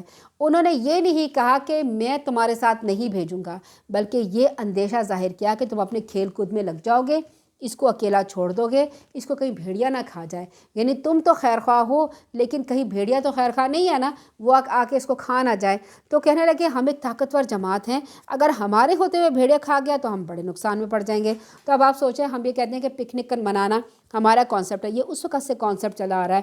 تو وہ لوگ پکنک منانے کے لیے جا رہے تھے، اپنا کھانا پینا لے کے جا رہے تھے، بھاگنے دوڑنے جا رہے تھے، انجوائے کرنے جا رہے تھے، تو انہوں نے کہا ہم اس کو بھی لے جاتے ہیں۔ اور بڑے طریقے سے انہوں نے بات کی کہ ابا جان، جیسے بچے بھی کہتے ہیں نا کہ کوئی بات انہوں نے منوانی ہے تو کہتے ہیں آپ ہماری بات کا یقین کریں گے تو نہیں، لیکن ہم آپ کو بات بتا رہے ہیں کہ دیکھیں یہ گلاس ہم سے ایسے ٹوٹا تھا، ایسے نہیں ٹوٹا تھا۔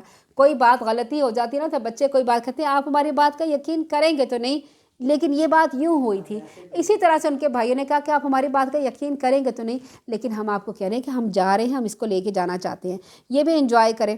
چنانچہ وہ جب یوسف علیہ السلام کو لے گئے، اس بات پہ اتفاق کیا کسی گمنام کنویں میں ڈال دیں گے۔ اس وقت ہم نے یوسف کو وحی کہ ایک وقت آئے گا جب تم نے اپنے بھائیوں کی اس حرکت کو بتا دو گے اور وہ تمہارے متعلق کچھ نہیں جانتے ہوں گے۔ یعنی اس وقت اللہ تعالیٰ نے حضرت یوسف علیہ السلام کو وحی بھیجی، ایک دن آئے گا جب تم ان کو بتاؤ گے کہ تمہارے ساتھ انہوں نے کیا کیا۔ اس وحی میں بہت سی باتیں پوشیدہ ہیں، یہ کہ تم یہاں پہ مرو گے نہیں، تم بچ جاؤ گے، تم زندہ جاؤ گے، ایسے ہاتھوں میں جاؤ گے جو تمہاری حفاظت کرے گا، تمہیں ایک مقام ملے گا۔ جب یہ بھائی تمہارے پاس آئیں گے تو تمہیں نہیں پہچانتے گے، تم انہیں بتاؤ گے کہ انہوں نے تمہیں کس طرح سے پھینکا تھا۔ وہ رات کو روتے پیٹتے اپنے باپ کے پاس سے کہنے لگے ہم دوڑ کے مقابلے میں ایک دوسرے سے آگے بڑھ گئے تھے، یوسف علیہ السلام کو ہم نے سامان کے پاس چھوڑ دیا تھا، اتنے ایک بھیڑیا آیا اور اسے کھا گیا، آپ ہماری بات کا یقین تو نہیں کریں گے نا، خواہ ہم سچے ہوں، یعنی آپ ہماری بات کا یقین نہیں کریں گے لیکن ہم سچ کہہ رہے ہیں۔ ہم بھاگ میں دوڑ میں آگے نکل گئے، پیچھے سے بھیڑیا آیا اور یوسف علیہ السلام کو کھا گیا، اور وہ یوسف علیہ السلام کی قمیص پہ جھوٹ موٹ کا خون لگا کر آ گئے۔ یعقوب علیہ السلام نے یہ دیکھا، اور تفاسیر میں آتا ہے انہوں نے دیکھا کہ قمیص تو صحیح سلامت ہے اور اس کے اوپر خون لگا کے انہیں اس بات کی بھی عقل نہیں تھی، قمیص کو تھوڑا سا پھاڑ کے ہی لے آتے، وہ قمیص صحیح سلامت لے تو انہوں نے دیکھ کے کہا، بعض تفاسیر میں آتا ہے کہ بھئی کیسا بھیڑیا تھا جو قمیص اتارنے کے بعد اس نے میرے بیٹے کو کھایا ہے۔ سمجھ گئے کہ میرے جو بیٹے ہیں نا، جو 10 کے 10 بڑے کھڑے جوان، انہوں نے کوئی گڑبڑ کیا ہے۔ اب اتنے بڑے جوان بیٹوں کے سامنے جا کے وہ یہ نہیں کہہ سکے کہ تم نے یہ حرکت کیوں کی، ایسے کیوں کی، اور پھر میرے ساتھ تم نے اتنا برا سلوک کیا، آؤ چلو ہم جا کے ان کو ڈھونڈ کے آتے ہیں، یا برا بھلا کہنا لگے، نہیں کہا، کیونکہ وہ جو 10 کے 10 لڑکے کھڑے ہوئے تھے نا، تو حضرت یعقوب علیہ السلام کے سامنے کچھ کر نہیں سکتے تھے۔ پھر انہوں نے کہا کہ خیر اب صبر ہی بہتر ہے، جو کچھ تم بیان کر رہے ہو اس کے متعلق اللہ ہی سے میں مدد چاہتا ہوں۔ یہاں پہ وہ بے بس ہو گئے۔ پھر ایک قافلہ ہے جس نے اپنے پانی لانے والے کو پانی تک کی تلاش میں بھیجا۔ آپ کو پتہ ہے جب قافلہ زمین پہ چل رہا ہوتا ہے نا، گھوڑے اور یہ ساری چیزیں ساتھ ہوتی ہیں، انہیں پانی چاہیے ہوتا ہے، پانی چاہنے کے لیے وہ کہاں پہ جاتے ہیں؟ جہاں پہ پانی موجود ہو، وہاں پر جا کر کیا کرتے ہیں؟ اپنا قافلہ لگاتے ہیں، اور پھر قافلہ وہاں پہ اتار کے پھر وہاں پہ جب پانی ملتا ہے تو پھر وہاں پہ ٹھہرتے ہیں۔